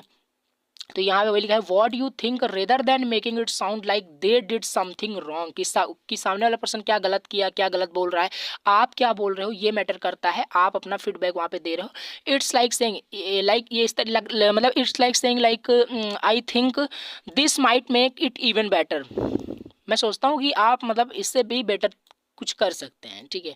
तो आई स्टेटमेंट यूज़ करना होता है फीडबैक देते वक्त कि हाँ मैं क्या सोच रहा हूँ, जब भी आपने प्रेजेंट किया, मैंने आपका अटेंड किया, तो मैं क्या सोच रहा हूँ वही यहाँ पे बताना होता है। एंड यहाँ पे जो इंटेंशन होता है हेल्पफुल गाइड होता है, ऑलरेडी मैंने शुरुआत में ही आपको बताया था, ठीक है। अब ऐसा नहीं है आई स्टेटमेंट यूज़ करो तो यहाँ पे आप बता रहे हो कि मैं बहुत ख़राब सोचता हूँ आपके बारे में, नहीं, ऐसा नहीं। तो ये चीज़ हो गया आपका fifth point. Now sixth point आपका है focus on action not the person. Important point है, फोकस ऑन एक्शन। नाम जैसे आप आपको पता चल रहा होगा as the point suggest focus on action not the person. Even आपका कोई दुश्मन ही क्यों ना कुछ प्रेजेंट कर रहा हो तो आपको पर्सन पे फोकस नहीं करना। एज अ अगर आप वहाँ पे ऑडियंस अगर हो, आप एज अ ऑडियंस हो तो वहाँ पे आपको पर्सन पे फोकस नहीं करना है कि पर्सन ये तो मेरा मतलब दुश्मन है, मैं इसको गलत ही प्रोवाइड करूँगा। नहीं, आपको उसके एक्शन पे फोकस करना है, ठीक है। आपको अपने फ्रेंड के एक्शन पे, आपके अपने सीनियर के एक्शन पे फोकस करना है कि उन्होंने क्या किया। पर्सन पे फोकस नहीं करना है। Talk about what can be done differently, not about the person themselves. आपको उनको क्रिटिसाइज नहीं करना है उनके पर्सनल लाइफ पे वहाँ पे ठीक है, पर्सनल लाइफ पे वहाँ पे आपको फीडबैक नहीं देना है। उनके एक्शन पे, उन्होंने जो किया उस पे आपको वहाँ पे फोकस करना है। वो क्या डिफरेंट कर सकते हैं वो आपको वहाँ पे बताना है। Not about the person, person पे आपको वहाँ पे देमसेल्फ जो है फोकस नहीं करना है। पर्सन के ऊपर वहाँ पे कोई भी वहाँ पे नहीं बताना है, आपको उनके एक्शन पे बताना है। It's like fixing a problem, ये ऐसा होता है कि like fixing a problem together, साथ साथ कोई प्रॉब्लम को साथ कर फिक्स करना। नॉट ब्लेमिंग एनीवन, ठीक है।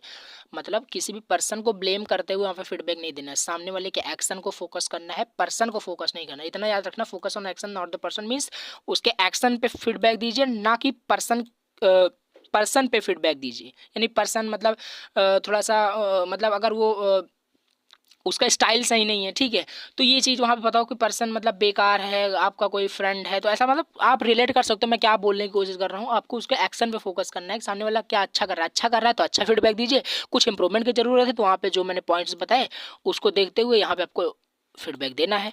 तो ये हो गया आपका 6 पॉइंट यहाँ पे जो है कैसे यहाँ पे आपका फीडबैक दिया जाता है। तो एक बार मैं थोड़ा ब्रीफ समरी आपको दे दूं। पहला था आपका बी स्पेसिफिक, दूसरा था आपका बी काइंड, फिर B timely.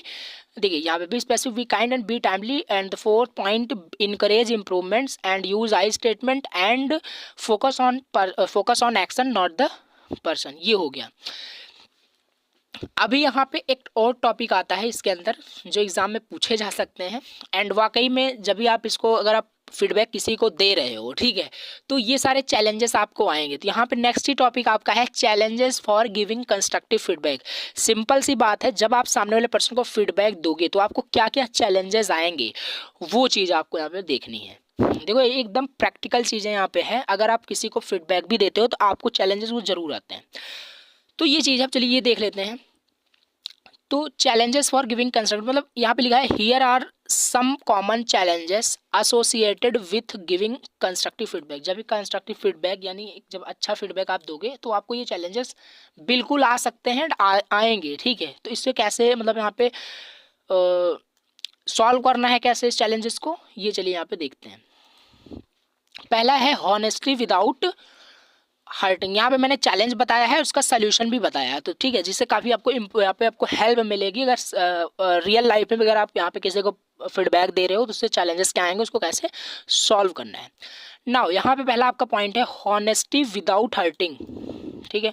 Honesty without hurting का सिंपल मतलब है, इसमें क्या चैलेंज आता है, इसमें चैलेंज ये आता है being honest about what needs improvement without making the other person feel bad. इसका मतलब है honesty without hurting. Honesty without hurting means like जब भी आप फीडबैक दे रहे हो किसी को तो वहाँ पे सबसे पहले तो हॉनेस्टी रहती है, क्योंकि आप जब फीडबैक दोगे तो यानी हेल्पफुल गाइडेंस होगा वहाँ पे, मतलब हॉनेस्टी तरीके से वहाँ पे फीडबैक दोगे तो वहाँ पे बिना हर्ट किए हुए। ये चैलेंजेस होता है कि सामने वाले पर्सन को वहाँ पे हर्ट ना हो एंड आपका हॉनेस्टी फीडबैक भी सामने वाले पर्सन को मिल जाए, वो एक्सेप्ट भी कर ले। यही होता है हॉनेस्टी विदाउट हर्टिंग। यहाँ पे वही लिखा है बीइंग हॉनेस्ट, हॉनेस्ट होते हुए भी अबाउट व्हाट नीड्स, क्या नीड्स है इम्प्रूवमेंट की, without making the other person feel bad, सामने वाले पर्सन को फील ना कराना, मतलब उसको हर्ट ना हो। एंड हॉनेस्टी तरीके से आप सामने वाले पर्सन को क्या करो, जो फीडबैक है इम्प्रूवमेंट करना जो भी उसको करना है सामने वाले पर्सन उसको समझ भी जाए। तो ये चैलेंज होता है। पहला चैलेंज की बात करें, हॉनेस्टी विदाउट हर्टिंग का सिंपल मतलब होता है कि आप जब भी फीडबैक दोगे तो सामने वाले पर्सन आपको हर्ट ना हो, ये होता है इसका चैलेंज। तो कैसे आप फीडबैक दोगे कि वो हर्ट ना हो, अब इसको देखते हैं। आप इस तरीके से फीडबैक दोगे, choose words carefully and focus on behaviour और टास्क नॉट द पर्सन। ये मैंने आपको ऑलरेडी बताया। इसका सोल्यूशन यही है, अगर चाहते हो तो यहाँ पे आपको एक अच्छा वर्ड यूज़ करना है, सही वर्ड यूज़ करना है, केयरफुली आपको फोकस करना है उस बिहेवियर पे, ठीक है, टास्क पे फोकस करना है, पर्सन पे फोकस नहीं करना है। तो ये है आपका यहाँ पे हॉनेस्टी विदाउट हर्टिंग, कि क्या चैलेंजेस आते हैं हॉनेस्टी होते हुए अगर फीडबैक दोगे तो सिंपल सी बात है सामने वाला हर्ट भी हो सकता है। तो इसका सोल्यूशन यही है, केयरफुली वर्ड यूज कीजिए, फोकस कीजिए बिहेवियर टास्क पे, not the person. Now second जो चैलेंज आएगा वो हो सकता है आपका कम्युनिकेशन बैरियर। कम्युनिकेशन बैरियर कैसे यहाँ पे चैलेंज हो सकता है, इसको देखते हैं। चैलेंज इसमें है when there is a language, देखिए यहाँ पे लिखा है when there is a language barrier or if the person does not understand your feedback। Simple सी बात है, देखिए आप किस लैंग्वेज से किस इंटेंशन से सामने वाले, आपका इंटेंशन तो सही है, हॉनेस्टी है आपका, मतलब यहाँ पे इंटेंशन सामने वाले का फीडबैक देना, लेकिन सामने वाला पर्सन अगर समझ नहीं पाता तो ये चैलेंज की यहाँ पे आपका चैलेंज आ जाएगा कि सामने वाला पर्सन तो समझ नहीं पा रहा है कि आप उसका भला चाहते हैं, उसको इम्प्रूवमेंट का, उसके उसके वाकई में आप इम्प्रूवमेंट में उसकी हेल्प करना चाहते हैं, ठीक है, आपका फीडबैक जो है वो अंडरस्टैंड नहीं कर पा रहा है। तो ये भी आपका एक लैंग्वेज बैरियर बोल सकते हो या कम्युनिकेशन बैरियर बोल सकते हो, जो सामने वाला पर्सन समझ नहीं पाता, ठीक है, ऐसा होता है, रियल लाइफ में होता है। आप किसी को बताना तो चाहते हो कि ये वाकई में तुम्हें इंप्रूवमेंट की जरूरत है, बट सामने वाला पर्सन या तो समझना नहीं चाहता या तो लैंग्वेज प्रॉब्लम होती है, लैंग्वेज बैरियर, कम्युनिकेशन बैरियर होती है, जो समझ नहीं पाता। ये इसको कैसे सॉल्व करना है, चलिए इसको देखते हैं। यूज करना है simple and clear language and encourage them to ask question for better understanding. देखो इसका एक मात्र सोल्यूशन है, सामने वाला पर्सन अगर समझ नहीं पा रहा है, ठीक है, तो यहाँ पे सबसे पहले तो आपको एकदम सिंपल वर्ड, बॉम्बस्टिक वर्ड यूज़ नहीं करना है, ऐसा लैंग्वेज ऐसा सेंटेंसेस यूज़ करना है जो सामने वाला पर्सन उसको मीनिंग ही नहीं पता है, ठीक है। सिंपल क्लियर लैंग्वेज यूज़ करना है एंड इनकरेज करना है सामने वाले को क्वेश्चन पूछते हुए, सामने वाले पर्सन से आपको क्वेश्चन पहले पूछ। नेक्स्ट यहाँ पे पॉइंट है, थर्ड पॉइंट है डिफरेंट पर्सपेक्टिव। डिफरेंट पर्सपेक्टिव का क्या मतलब होता है? Different perspective means like challenge इसमें आता है, people might different perspective, like people might see things differently। जो people होते हैं, जो भी आप फीडबैक दे रहे हो, यानी वो डिफरेंट तरीके से उसका मतलब व्यू हो सकता है, सामने वाले पर्सन उसको डिफरेंट पर्सपेक्टिव से उसको देख रहा हो। तो ये हो गया डिफरेंट पर्सपेक्टिव का challenge. And your feedback might not be align with their view. उनका देखने का तरीका, मतलब व्यू जो होता है वो डिफरेंट हो सकता है। ऐसा भी हो सकता है आपका इंटेंशन तो सामने वाले एक पर्सन का इम्प्रूवमेंट के लिए है, बट सामने वाले पर्सन को किसी और व्यू से देख रहा है, तो ये भी एक चैलेंज आता है। इसका सोल्यूशन क्या है? इसका सोल्यूशन है, solution be open to discussing different perspective. मतलब ओपन वहाँ पे लैंग्वेज आपको यूज़ करना है, जो भी स्पेसिफिक तो होना ही है, एंड ओपन पर्सपेक्टिव होना है, जो भी आपका पर्सपेक्टिव है वहाँ पे डिस्कस करना है, ओपनली डिस्कस करना है। तो ये होगा डिफरेंट पर्सपेक्टिव। अगर चैलेंज आता है सामने पर्सन डिफरेंट व्यू से देख रहा है, तो वहाँ पे आपको ओपन पर्सपेक्टिव अपना यूज़ करना है, बी ओपन टू डिस्कसिंग। यहाँ पे वही लिखा है solution, be open to discussing different perspective, ठीक है। मान लो बहुत सारे उसको इम्प्रूवमेंट की ज़रूरत है, तो अलग अलग वहाँ पे डिफरेंट अपना पर्सपेक्टिव देते हुए उसको मतलब वहाँ पे फीडबैक देना होता है। तो ये हो गया यहाँ पे third point different perspective. Fourth point है टाइमिंग इशू। ये ऑलरेडी मैंने बताया, टाइमिंग इशू यानी बी टाइमली रहना चाहिए, बी टाइमली। पहला चैलेंज यहाँ पे ये होता है, चैलेंज टाइमली में इशू में जैसे आपको बताया टाइमली इशू होता है आपका, यहाँ पे बी टाइमली आपको रहना चाहिए। मैंने ऑलरेडी आपको बताया था finding the right time to give. आपको फाइंड करना है राइट टाइम, ठीक है। फीडबैक जब भी देना है राइट टाइम देना है, विदाउट कॉजिंग स्ट्रेस, ठीक है। ये चीज़ होता है, आप टाइमली दोगे तो सामने वाला पर्सन स्ट्रेस नहीं होगा कि बाद में वो स्ट्रेस फील करे, आपने उसको टाइम पे नहीं दिया, फिर उसको मतलब स्ट्रेस हो जाए, ऐसा कुछ वहाँ पे नहीं होता। टाइमिंग यहाँ पे बी टाइम रहना, ऑन टाइम रहना है, यहाँ पे फीडबैक देना है। तो ये चीज़ हो गया। चैलेंज ये भी आता है कि सामने वाला पर्सन वहाँ पे स्ट्रेस फील करने लगता है कि जब अगर आप टाइमली आप उसको नहीं देते। इसका सोल्यूशन यही है कि टाइमली दो। यहीं पे यही लिखा हुआ, choose a calm and appropriate moment where you are providing feedback on. आपको यहाँ पे काम एंड अप्रोप्रिएट मोमेंट यहाँ पे देखना है जब सामने वाला पर्सन, बी टाइमली तो आपको रहना है, बी टाइमली वहाँ पे रहना है, एंड यहाँ पे काम एक शांत एंड अप्रोप्रिएट जो टाइम मोमेंट जो हो, मतलब रिलेवेंट हो, ठीक है, फ्रेश इन द माइंड हो, तब वहाँ पे फीडबैक आपको प्रोवाइड करना है, सामने वाला पर्सन वहाँ पे उसको समझेगा। ये है फिफ्थ पॉइंट। यहाँ पे है बैलेंसिंग पॉजिटिव एंड निगेटिव। ये चैलेंजेस आते हैं balancing positive and negative. Like जब भी आप फीडबैक देते हो, ये मतलब वहाँ पे चैलेंज आता है striking a balance between pointing out areas for improvement and acknowledging what it was done well. Positive and negative का इफेक्ट होता है, यानी कि जब भी वहाँ पे फीडबैक दिया जाता है तो पॉजिटिव एंड निगेटिव, यानी कि सामने वाले पर्सन के बारे में क्या पॉजिटिव बोलना है क्या निगेटिव बोलना है, ये होता है कि बैलेंस मेंटेन करके रखना। पॉजिटिव निगेटिव दोनों चीज़ों के बारे में बताना, आपको वहाँ पे निगेटिव के बारे में नहीं बोलना होता है। इसका सोल्यूशन देखते हैं कैसे बैलेंस करना होता है पॉजिटिव एंड निगेटिव जो एरियाज़ हैं इम्प्रूवमेंट्स के।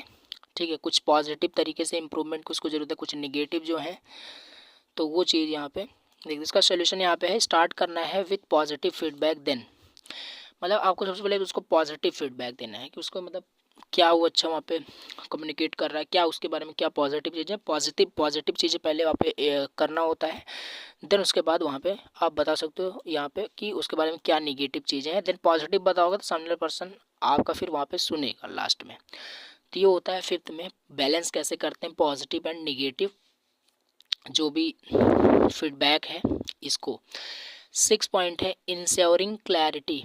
इंश्योरिंग क्लैरिटी का मतलब होता है जब भी आप फीडबैक दे रहे हो तो वहाँ पे आपका फीडबैक जो होना चाहिए क्लियर होना चाहिए। फीडबैक जो होना चाहिए वो क्लियर होना चाहिए, क्लियर। ठीक है, लाइक जो भी आप फीडबैक दे रहे हो सामने वाले पर्सन को, चाहे वो पॉजिटिव हो या निगेटिव हो, वो क्लियर होना चाहिए, बी स्पेसिफिक होना चाहिए। ऑलरेडी हमने देखा था। ठीक है, तो ये है आपका यहाँ पे चैलेंजेस जो आते हैं फीडबैक। जब भी आप फीडबैक देते हो तो इतने चैलेंजेस आते हैं। एक बार ब्रीफ समरी ले लेते हैं क्या क्या हमने यहाँ पे चैलेंजेस के अंदर पढ़े। पहला जो चैलेंजेस आता है honesty without hurting. Second point है कम्युनिकेशन बैरियर।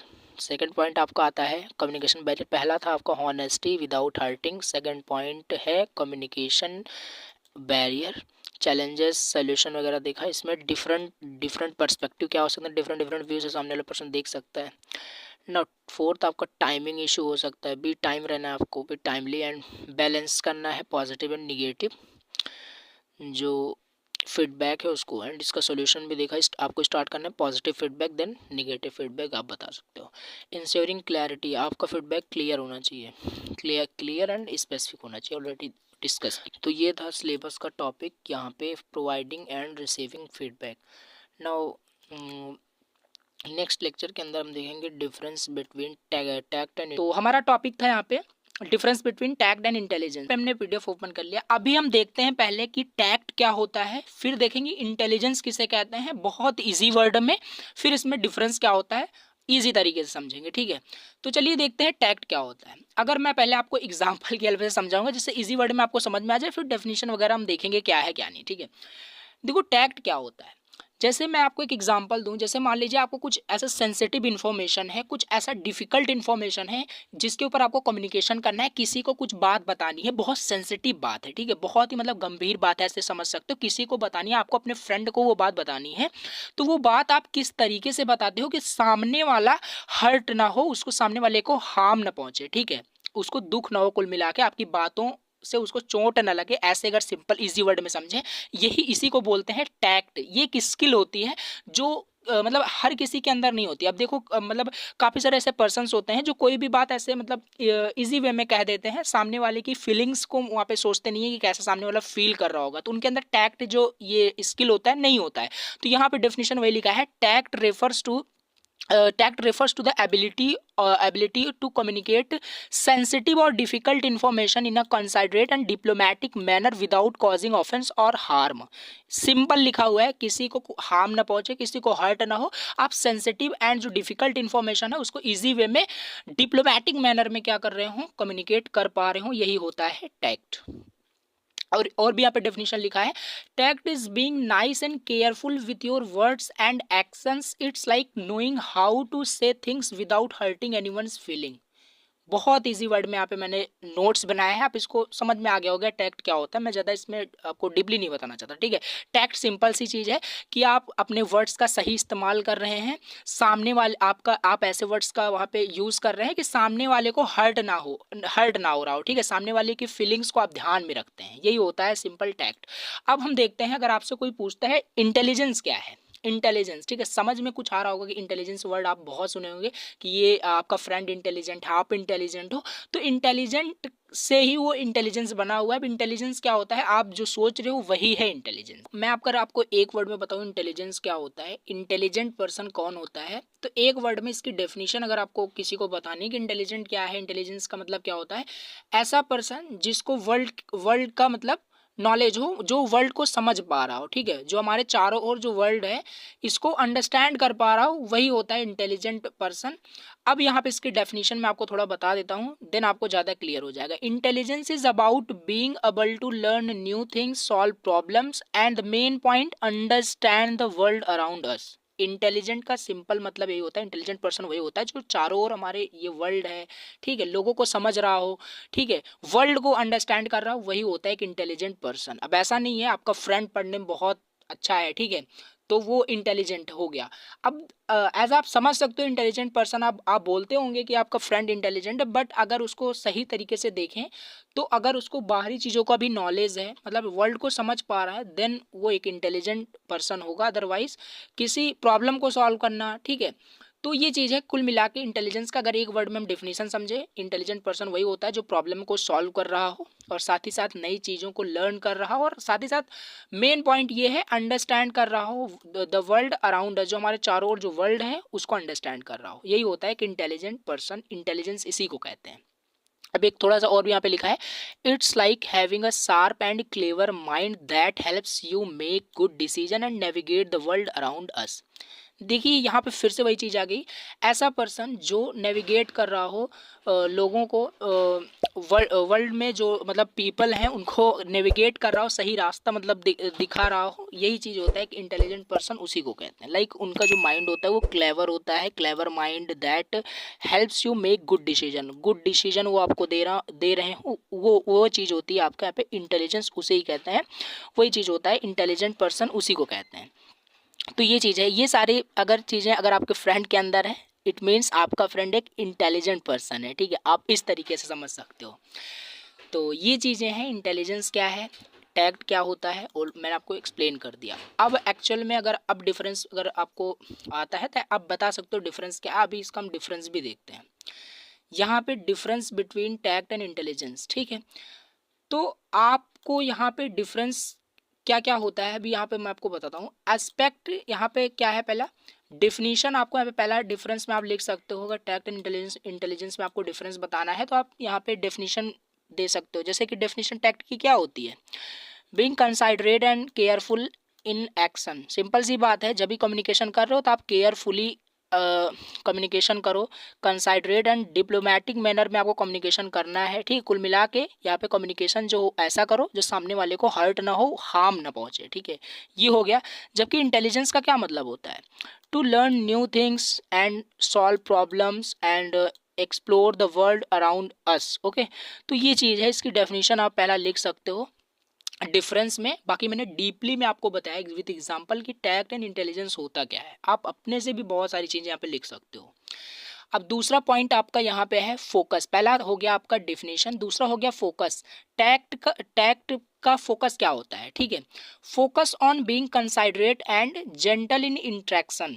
इसका मतलब है, मतलब कि जो टैक्ट का जो फोकस होता है वो कंसाइडरेट रहना, बहुत ही ज़्यादा मतलब काइंडनेस से रिलेटेड इसका वर्ड है, मतलब काइंडनेस से रिलेटेड है कि टैक्ट पर्सन मतलब होता है कि जो मतलब बहुत ही ज़्यादा काइंड हो, ठीक है, कंसाइडरेट हो, बहुत ज़्यादा लोगों को, अपने से ज़्यादा लोगों को समझ रहा हो, ठीक है। कम्युनिकेशन अगर आप कोई ऐसा पर्सन कर रहा है जो सामने अपने से ज़्यादा मतलब सामने वाले के फीलिंग्स पे मतलब ध्यान दे रहा है, वही चीज़ होता है टैक्ट, ठीक है। टैक्ट मैंने आपको ऑलरेडी बताया था, वही इसमें फोकस उसी पे होता है कि सामने वाले पर्सन को, मतलब यहाँ पे जेंटल मीन्स बहुत ही सीधा, मतलब उनका जो है इन्वायरमेंट होता है, लाइक जब भी वो कम्युनिकेट करते हैं तो कंसाइडरेट रहना, ठीक है, ये आप समझ सकते हो। एंड फोकस, अब इंटेलिजेंस का फोकस किस पे रहता है, इंटेलिजेंस का फोकस रहता है लर्निंग पे, ठीक है, लर्न करने पे, अंडरस्टैंड करने पे एंड मेकिंग स्मार्ट डिसीजन, और डिसीजन बनाने पे उनका फोकस रहता है।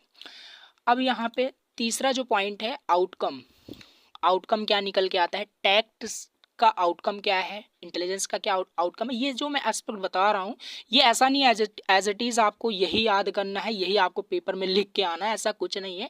इसीलिए मैंने पहले आपको टैक्ट एंड इंटेलिजेंस का जो डेफिनेशन है विद एन एग्जाम्पल बताया। एस्पेक्ट आप अपने अनुसार बहुत सारे बना सकते हो, क्या चीज़ें हैं लिख सकते हो प्रॉपर, ठीक है। और बाकी आप ये भी लिख सकते हो, ये भी सही है। अब आउटकम क्या निकल के आता है टैक्ट का, creates a positive and harmonious social environment.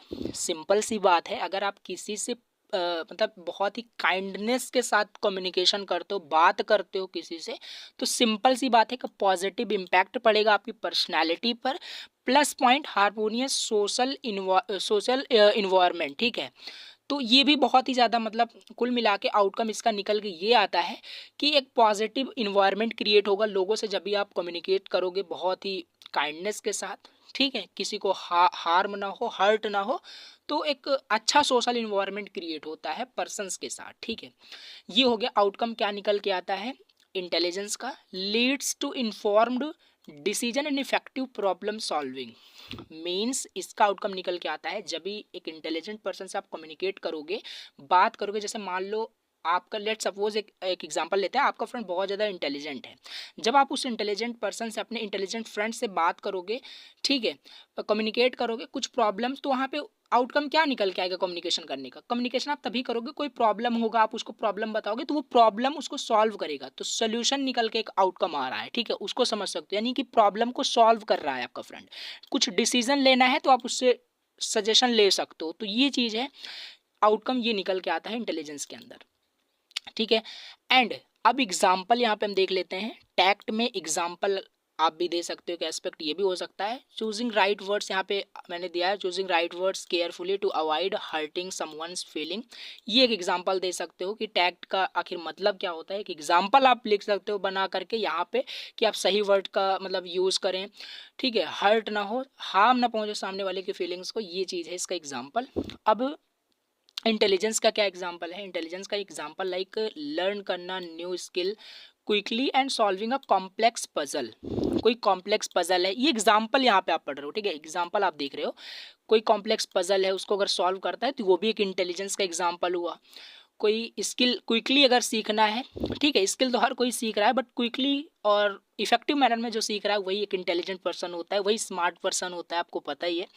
तो ये चीज़ है यहाँ पे एग्जाम्पल हो गया। नाउ यहाँ पे नेक्स्ट पॉइंट है ये first and second and third fourth and ये फिफ्थ पॉइंट है, ठीक है। फर्स्ट पॉइंट में आपका डिफिनीशन था, दूसरे में आपका फोकस था, तीसरे में आउटकम था, फोर्थ में एग्जाम्पल था, एंड फिफ्थ में यहाँ पे कंटेक्स्ट है। कंटेक्स्ट क्या होता है ये ऑलरेडी हमने देखा था इस वाले टॉपिक में, आपको दिखा देता हूँ जिसमें क्या बोलते हैं, जिसमें आपका ये था क्या बोलते हैं यहाँ पे सोशल कॉम्पिटेंस एंड कम्युनिकेशन जो था, कंटेक्स्ट फीलिंग्स इंटेंशन बिहेवियर। यहाँ पे मैंने कंटेक्स्ट काफ़ी डीपली में बताया, तो यहाँ पे वही चीज़ है, ठीक है, यहाँ पे वही चीज़ है। यहाँ पे कंटेक्स्ट, इसके कंटेक्स्ट में देख लेते हैं क्या है। Context like commonly used in social interaction and relationship. Context का सिंपल अगर एक वर्ड में बताए, कंटेक्स्ट मतलब कि लाइक कि टैक्ट का क्या पर्पज़ है, ठीक है, पर्पज़ यहाँ पे बोल सकते हो। कंटेक्स्ट क्या है, मैं कम्युनिकेशन अगर आपके साथ करता हूँ तो इसके पीछे कंटेक्स्ट क्या है, टॉपिक क्या है, ठीक है। तो ये चीज़ है आपका कंटेक्स्ट। अब इसका कंटेक्स्ट क्या होता है टैक्ट का, commonly used in social interaction relationship, ठीक है। अगर आप इतना प्रेम से बात कर रहे हो तो मे भी आपका इंटेंशन हो, आपका कंटेक्स्ट हो कि सामने वाले को आप हर्ट नहीं करोगे और रिलेशन बिल्ड करना चाहते हो, ये चीज़ है, इंटरेक्ट होना चाहते हो सामने वाले पर्सन से, ये होता है इसका कंटेक्स्ट या इसका आउटकम, सॉरी कंटेक्स्ट बोल सकते हो, पर्पस बोल सकते हो।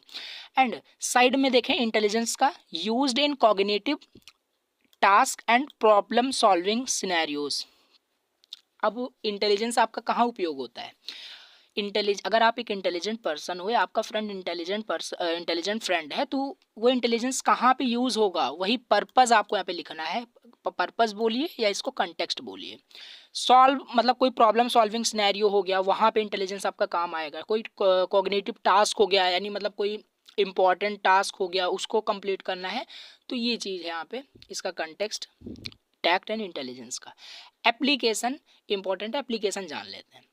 एप्लीकेशन क्या होता है टैक्ट का, टैक्ट कहाँ पे आप मतलब यूज करते हो, ये चीज़ यहाँ पे बतानी है। Applied in communication and action to avoid being hurtful. अगर यहाँ पे एक बात नोटिस करें, जो चीज़ें यहाँ पे मैंने आपको ऊपर बताई थी इस 4 से 5 लाइन की डेफिनेशन में, वही सेम चीज़ छोटी छोटी पॉइंट्स में आपको एस्पेक्ट में बना के यहाँ पे वही मतलब अगर घुमा फिरा के वही सारी चीज़ें लिखी हुई हैं कि हर्ट नहीं होनी चाहिए। यहाँ पे देखो वही चीज़ फिर से आपका आ गया है कि एप्लीकेशन यहाँ पे सिंपल इसका उपयोग, इसका यूज़ ये होता है टेक्ट का कि सामने वाले पर्सन को हर्ट ना हो, ठीक है, अवॉइड करना है हर्टफुल, मतलब सामने वाले को ऐसा एक्शन परफॉर्म नहीं करना है जो सामने वाला पर्सन हर्ट हो। अब एप्लीकेशन क्या होता है इंटेलिजेंस का? Applied in learning, decision making and problem solving. Intelligence आपका कहाँ उपयोग होता है? जब आप कोई प्रॉब्लम सॉल्व करने बैठते हो, ठीक है, वहाँ पे आपकी इंटेलिजेंस निकल के आती है। कोई कॉम्प्लेक्स पजल सॉल्व करना है, वहाँ पे काम आता है। मोस्ट इंपॉर्टेंट पॉइंट मैंने आपको बताया था, अगर सामने वाले पर्सन को आप समझ नहीं पा रहे हो, ठीक है, तो आप एक इंटेलिजेंट पर्सन नहीं हो। सामने वाले पर्सन्स को आप समझ पा रहे हो, ठीक है, प्रॉब्लम्स को सॉल्व कर पा रहे हो, डिसीजन सबको दे पा रहे हो, नेविगेट कर रहे हो पीपल को, जो ठीक है आपके फ्रेंड हो या कोई भी हो, आप उसको नेविगेट कर रहे हो, वही होता है आप एक इंटेलिजेंट पर्सन। उसी के अंदर इंटेलिजेंस क्वालिटीज़ होती है। तो ये हमने देख लिया इसका एप्लीकेशन। तो ये हो गया आपका difference between tact and intelligence, जो कि यहाँ पे डिस्कस किया।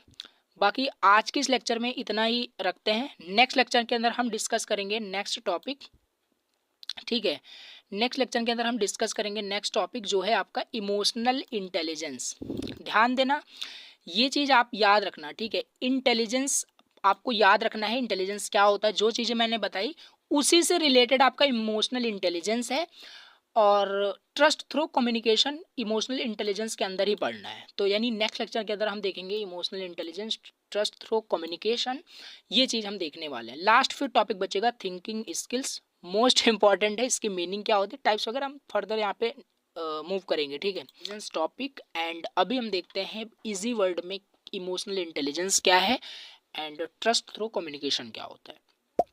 तो इमोशनल इंटेलिजेंस क्या है? मैंने आपको जैसे प्रीवियस लेक्चर में पहले बता दिया था कि इंटेलिजेंस आपको याद रखना है, इंटेलिजेंस क्या होता है। बहुत अच्छे से मैंने डिस्कस किया था इंटेलिजेंस एंड टैक्ट क्या होता है, जाके उसको देख लेना, ठीक है। तो इंटेलिजेंस क्या है आपको अगर पता है तो इमोशनल इंटेलिजेंस भी आपको पता चल जाएगा। तो इमोशनल इंटेलिजेंस क्या होता है? Emotional intelligence is also known as emotional quotient. Okay, यहाँ पे आपका देखो डेफिनेशन है इमोशनल इंटेलिजेंस EI, इसको शॉर्ट फॉर्म में EI बोलते हैं, also known as emotional quotient. Okay, EQ, ठीक है। अब पेपर में जैसे आपने इमोशनल इंटेलिजेंस पढ़ा है, मान लीजिए वहाँ से आपसे 2-3 मार्क्स में वहाँ पे पूछ लेता है व्हाट इज इमोशनल क्वोशेंट, तो आप सोचोगे ये तो मैंने पढ़ा ही नहीं था, ठीक है। तो इसको याद रखना है, इमोशनल क्वोशेंट इंपॉर्टेंट है, ये चीज़ आपको याद रखनी है, ठीक है। इमोशनल क्वोशेंट इसी को कहते हैं, इमोशनल इंटेलिजेंस को, ठीक है। अब इमोशनल इंटेलिजेंस क्या होता है इसका पता चल गया, इमोशनल क्वोशेंट होता है refers to the ability to recognise, understand, manage and effectively use one's own emotions and emotions of others in various interpersonal and social situation. देखो भारी सी डेफिनेशन आपको यहाँ पे लिखी हुई है, बट कोई नहीं, मैं आपको इजी वर्ड में बताता हूँ। देखो इमोशनल इंटेलिजेंस का सिंपल एक वर्ड में अगर समझे क्या होता है, जैसे आप किसी के साथ कम्युनिकेशन जब करते हो तो कम्युनिकेशन में कुछ चीज़ें आपको मतलब ध्यान में रखनी होती है कि सामने वाले के फीलिंग्स को आप ध्यान में रखते हो। जैसे मान लो एक एग्जांपल लेते हैं, ठीक है, एक एग्जांपल लेते हैं, जैसे मान लीजिए आपके फ्रेंड में, आपके फ्रेंड सर्कल में, फ्रेंड सर्कल रिलेशन में किसी के यहाँ डेथ हो गई है, ठीक है। तो सेंसिटिव इन्फॉर्मेशन है, ठीक है, और डिफ़िकल्ट है बताने में, थोड़ा सा डिफ़िकल्ट मैं बोल रहा हूँ, ठीक है। तो किसी को जब आप बताओगे, आप अपने फ्रेंड को ही बताओगे कि मेरे फ्रेंड के यहाँ ऐसा कुछ हो गया है, तो ऐसा ट्राई आउट करोगे कि मैं जब भी कम्युनिकेशन कर रहा हूँ, ऐसा सेंसिटिव इन्फॉर्मेशन बता रहा हूँ, कम्युनिकेशन को मिला के कर रहा हूँ, तो फीलिंग्स को मैं ध्यान में रखूँ, ठीक है। सामने वाले के फीलिंग्स को मतलब वहाँ पे हार्म ना हो, वहाँ पे हर्ट ना हो, यही चीज़ होता है आपका इमोशनल इंटेलिजेंस। एंड साथ ही साथ ऑन इमोशंस यहाँ पे लिखा हुआ है, मतलब खुद के इमोशंस को भी ध्यान में यहाँ पे रखना होता है। हमने देखो टैक्ट के अंदर पढ़ा था जो सामने वाले के इमोशंस को ध्यान में रखता है। इमोशनल इंटेलिजेंस मतलब होता है जो खुद मतलब on emotions and also other emotions, मतलब दूसरों के इमोशंस को भी ध्यान में रखे और खुद के इमोशंस को भी ध्यान में रख के कम्युनिकेशन करता है, वही होता है इमोशनल इंटेलिजेंस, ठीक है। तो ये हो गया इमोशनल इंटेलिजेंस। अभी और भी आपका पे क्लियर हो जाएगा क्या होता है। It involves empathy, self awareness, self regulation and strong interpersonal skills.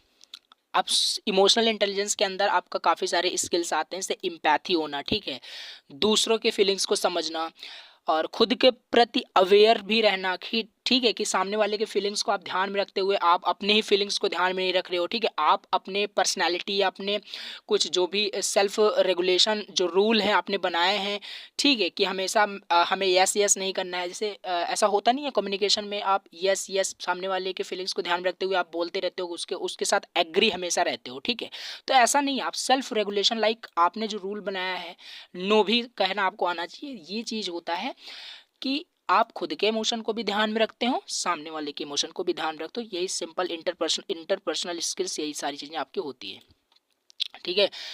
और भी यहाँ पे और करके आप डेफिनेशन लिखा हुआ है, अभी और ज़्यादा क्लियर हो जाने वाला है आपका इमोशनल इंटेलिजेंस क्या होता है, ठीक है। देखिए यहाँ पे लिखा है emotional intelligence is like having a special skills to understand and handle feelings both your and others. Emotional intelligence आप सपोज कर सकते हो एक स्पेशल स्किल समझ सकते हो जो किसी के पास रहता है समझने के लिए, हैंडल करने के लिए फीलिंग्स को, अपने फीलिंग्स को और साथ ही साथ दूसरे के फीलिंग्स को, ठीक है। It's about being aware of emotions, it's about being aware of emotions, controlling them when necessary and using that knowledge to make better choice in how you communicate and relate to the people। Simple आपको पता चल गया होगा कि emotional intelligence क्या है, तो मैंने डेफिनेशन आपको पढ़ के बता दी। यहाँ पे लिखा है इमोशनल इंटेलिजेंस यही होता है लाइक यहाँ पे अवेयर रहना इमोशन से, कंट्रोल करना इमोशन को, ठीक है। मान लो कोई कुछ बात बता रहा है, आप अपने इमोशन पे कंट्रोल कर ही नहीं पा रहे हो और आप वहाँ पे रोने लग रहे हो। खासकर गर्ल्स में ये सारी चीज़ें होती है। मैं ऐसा किसी पर्टिकुलर जेंडर को टारगेट नहीं कर रहा हूँ, बट मैं थोड़ा सा एक फ़नी वे में एक थोड़ा एग्जांपल ही मैं आपको दे पा रहा हूँ कि गर्ल्स जो है इमोशंस पे कंट्रोल नहीं कर पाती, मतलब रोने लगती हैं छोटी छोटी बात। तो ये चीज़ आपका मतलब कंट्रोल करना है, मैं एग्जांपल दे रहा हूँ, ठीक है, ऐसा आपको समझना है यहाँ पे, ठीक है। मैं किसी को ट्रोल नहीं कर रहा हूँ, आप ऐसा नहीं समझने लगना। सो कंट्रोल करना इमोशंस को, व्हेन नेसेसरी, जब नेसेसरी हो तब अपने इमोशंस को वहाँ पे दिखाना, ठीक है, अपने भाव को दिखाना, लाइक ये सारी चीज़ें यहाँ पे है। That knowledge to make better choice, इससे आप अच्छा कम्युनिकेशन कर पाते हो, how to communicate and relate to the people, और लोगों के साथ आप रिलेशन भी बिल्ड कर पाते हो। ये चीज़ होता है इमोशनल इंटेलिजेंस। ये थोड़ा मैंने आपको एग्जांपल के साथ बताया इमोशनल इंटेलिजेंस क्या होता है। अब आगे हम देखते हैं इमोशनल इंटेलिजेंस के बाद जो हमारा टॉपिक था इमोशनल इंटेलिजेंस क्या होता है, हमने ये देखा। अब ट्रस्ट थ्रो जो कम्युनिकेशन था यहाँ पे, जो आपने सिलेबस में देखा था ट्रस्ट थ्रो कम्युनिकेशन, जो यहाँ पे आपने देखा था, ठीक है, ये चीज़ ट्रस्ट थ्रो कम्युनिकेशन जो आगे सिलेबस में आपका दिया गया है, इसका मतलब है सिंपल, ठीक है, ये कोई अलग सी चीज़ नहीं है कि ट्रस्ट थ्रो यहाँ पे क्या आ गया है। इसका सिंपल मतलब होता है जो आप इमोशनल इंटेलिजेंस कर रहे हो उसमें सिग्निफिकेंट क्या है बिल्डिंग ट्रस्ट के, ट्रस्ट कैसे बिल्ड कर सकते हो, ठीक है, उसके सिग्निफिकेंट क्या है, यही आपको यहाँ पे बताने हैं, ठीक है। तो ये चलिए देखते हैं significant in building trust, next topic. तो यहाँ पे पहला जो आपको पॉइंट दिया है अंडरस्टैंडिंग अदर, मतलब अगर आपको ट्रस्ट बिल्ड करना है तो उसमें क्या क्या ऐसे पॉइंट है जो आवश्यक हैं, ठीक है। पहला चीज़ अंडरस्टैंडिंग अदर, दूसरों को आप समझ रहे हो। अगर आपको एक ट्रस्ट बिल्ड करना है कम्युनिकेशन के अंदर, इमोशनल इंटेलिजेंस आपके अंदर अगर स्किल है, अगर ट्रस्ट बिल्ड करना है तो लाइक अंडरस्टैंड कर रहे हो अदर्स को, अंडरस्टैंडिंग अदर, पहला आपका पॉइंट यही है understanding other. Emotional intelligence help you understand, emotional intelligence आपकी हेल्प करता है अंडरस्टैंड करने में हाउ अदर्स आर फीलिंग, कि कैसे लोग फील कर रहे हैं। It's like having a special pair of glasses that lets you see beyond words, understand if someone is happy sad or worried. कितना अच्छा एग्जाम्पल है पे मैंने दिया है, ठीक है। यहाँ पे बता रहा है मतलब पहला पॉइंट आपका था ट्रस्ट बिल्ड करने में अंडरस्टैंडिंग अदर। इमोशनल इंटेलिजेंस को आप इस तरीके से समझ सकते हो जैसे एक ऐसा कोई मतलब ग्लास है, ऐसा कोई चश्मा है जिसको आप पहन लेते हो तो लोगों के अंदर की चीज़ आप देख पाते हो, ठीक है। तो ये चीज़ है। तो यहाँ पे बताने का मतलब ये है कि जब भी आप मान मैं एग्जांपल थोड़ा यहाँ पे बता रहा हूँ जैसे आपको ये चीज़ें याद रहेगी, ठीक है। इमोशनल इंटेलिजेंस लाइक आप एक चश्मा समझ सकते हो जो आप पहन लेते हो तो आप लोगों के मतलब अंदर समझ सकते हो उनके फीलिंग्स को, ठीक है, कि वो क्या सोच रहे हैं, उनके मन की बात क्या है, सारी चीज़ें यहाँ पे समझ सकते हो। यही होता है इमोशनल इंटेलिजेंस, आप ऐसे सपोज कर सकते हो। पहला पॉइंट यही है अंडरस्टैंडिंग अदर, दूसरों को समझना, ठीक है। तो ये चीज़ है, इससे आप यहाँ पे ट्रस्ट बिल्ड होता है। जब दूसरों को समझने लगोगे तो ट्रस्ट आप बिल्ड कर सकते हो। तब आपको पता चलेगा कि सामने वाला पर्सन हैप्पी है, सैड है या डरा हुआ है, सारी चीज़ें यहाँ पे। ठीक है, अब दूसरा पॉइंट आपका है एक्सप्रेसिंग योर सेल्फ क्लियरली। दूसरा सिग्निफिकेंट यहाँ पे जो आपकी चीज़ है यहाँ पे ट्रस्ट बिल्ड करने में, that is expressing your self clearly. आप अपने आप को एक्सप्रेस कर पा रहे हो क्लियरली। ठीक है, it allows you to express your feelings in a way that others can understand. ये अलाउ करता है, यानी इसका मतलब होता है लाइक आप अपने जो फीलिंग्स होता है उसको एक्सप्रेस कर पा रहे हो एक ऐसे तरीके से जिससे कि क्या कर लोग जो है उसको दैट अदर कैन अंडरस्टैंड, जिससे कि लोग समझ पा रहे हो। ऐसी फीलिंग्स को आपको मतलब वहाँ पे एक्सप्रेस करना होता है जिससे कि लोग समझ पा रहे हो कि एक्चुअल में आपकी फीलिंग्स क्या कह रही है। ठीक है, नॉन बॉडी लैंग्वेज आप ऐसा बोल सकते हो। तो ये चीज़ आपका यहाँ पे है। It like having a clear map to show exactly where you are emotionally, making it easier for others to connect with you. Simple चीज़ है, यहाँ पे बता रहा है कि आप अपने फीलिंग्स को क्लियरली यहाँ पे एक्सप्रेस कर रहे हो। लाइक एक इसको एग्जांपल की तरह अगर आपको फिर समझना है, जैसे मैंने चश्मे वाला एग्जांपल आपको बताया था, ये आप समझ सकते हो क्लियर मैप की तरह समझ सकते हो। क्लियर मैप लोगों को आप दिखा रहे हो कि उस सामने वाले पर्सन को कहाँ जाना है। तो वही सिंपल चीज़ है, आप इस तरीके से एक्सप्रेस कर रहे हो कि लोग एज अ मैप आप इसको रिलेट करना कि सामने वाले पर्सन को ईजी तरीके से समझ में आ जाए कि उनको जाना क्या कहाँ है, कि आपकी इमोशंस उनको बता क्या रही हैं। तो ये चीज़ है आपको यहाँ पे एक्सप्रेस करना होता है क्लियर मैनर में। पहला पॉइंट क्या था? पहला पॉइंट आपका understanding other, second point expressing your self clearly, and third point is listening with empathy. Important है। ठीक है, लिसनिंग विथ एम्पैथी का सिंपल मतलब है emotional intelligence let's you listen not just with your ears but with your heart. कितना प्यारा word लिखा है यहाँ पे। देखो इसमें बता रहा है इमोशनल इंटेलिजेंस का सिंपल इतना ही मतलब नहीं होता है कि आप सुन रहे हो अपने मतलब कानों से, मतलब कोई कुछ बोल रहा है तो आप जस्ट सुन रहे हो। No, this is not listening. Okay, ये लिसनिंग नहीं होता। लिसनिंग का आप जब सॉफ्ट स्किल में पढ़ रहे थे तो लिसनिंग का प्रॉपर मतलब क्या होता है? एक्टिव लिसनिंग, लाइक जो केवल कानों से ना हो, मतलब माइंड से जो लिसनिंग होती है। ठीक है, यहाँ पे समझ सकते हो माइंड से जो लिसनिंग होती है वो एक्टिव लिसनिंग होती है, रिलेट करना। ठीक है, बट अगर हार्ट से लिसनिंग करते हो यानी इमोशनल इंटेलिजेंस में आप ये सारी चीज़ें पढ़ रहे हो। ठीक है, तो ये चीज़ हो गया आपका emotional intelligence let's you listen not just with your ears but with your heart. ठीक है, ये चीज़ हो गया। Now it's like turning into someone feelings. It's like, ये ऐसा इमोशनल इंटेलिजेंस ऐसा है कि लोगों की फीलिंग्स में डूब जाना, मतलब tuning into the someone feelings wheel they talk, making them feel heard and understood. जब वो बात करें तो उनको आप एक्टिवली सुन रहे हो। ठीक है, बहुत अच्छे से वहाँ पे समझ रहे हो, अंडरस्टूड करो, ये सारी चीज़ें यहाँ पे है कि आप लिसनिंग आपके अंदर होनी चाहिए, वो भी इम्पैथी लिसनिंग होनी चाहिए। एक्टिव लिसनिंग तो आपको पता है क्या होता है, बट इम्पैथी लिसनिंग होनी चाहिए। ठीक है, भावपूर्वक, अगर हिंदी में बताए भावपूर्वक सारी चीज़ें सुन रहे हो सामने वाले पर्सन्स के बातों को। ठीक है, दिल से सुन रहे हो, ऐसे एक वर्ड में अगर समझें तो। नाउ फोर्थ पॉइंट जो आपका है handling disagreement. Handling disagreement, and ये सारे पॉइंट हम कहाँ पढ़ रहे हैं? हम पढ़ रहे हैं सिग्निफिकेंट इन बिल्डिंग ट्रस्ट। इन सारी चीज़ों से ट्रस्ट बिल्ड होता है।